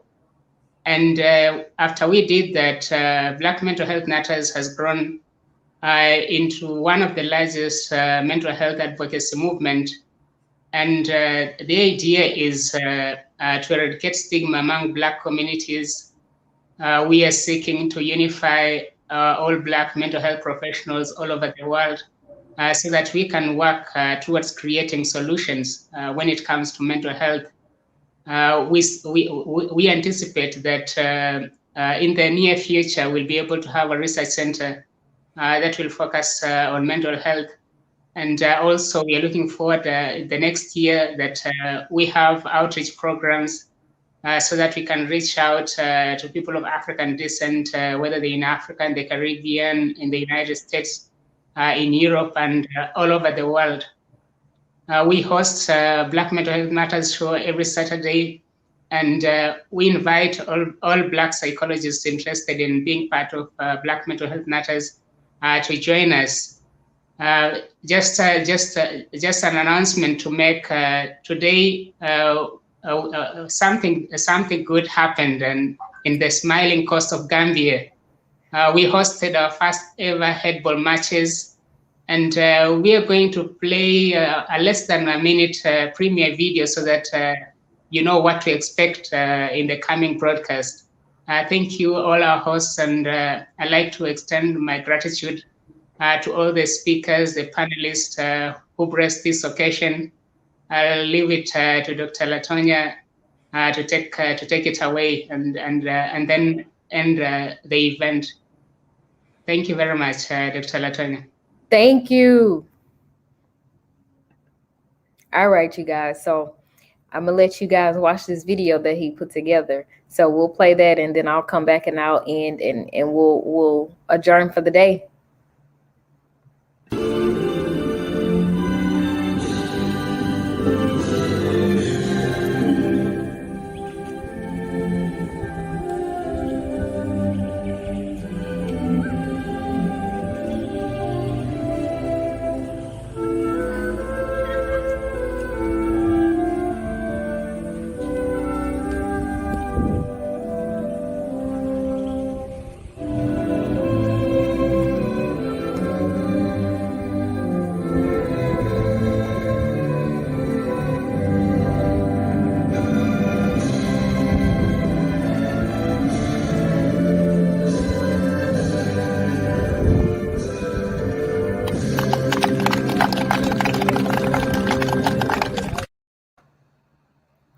right, you guys. So that is it. We are at the end.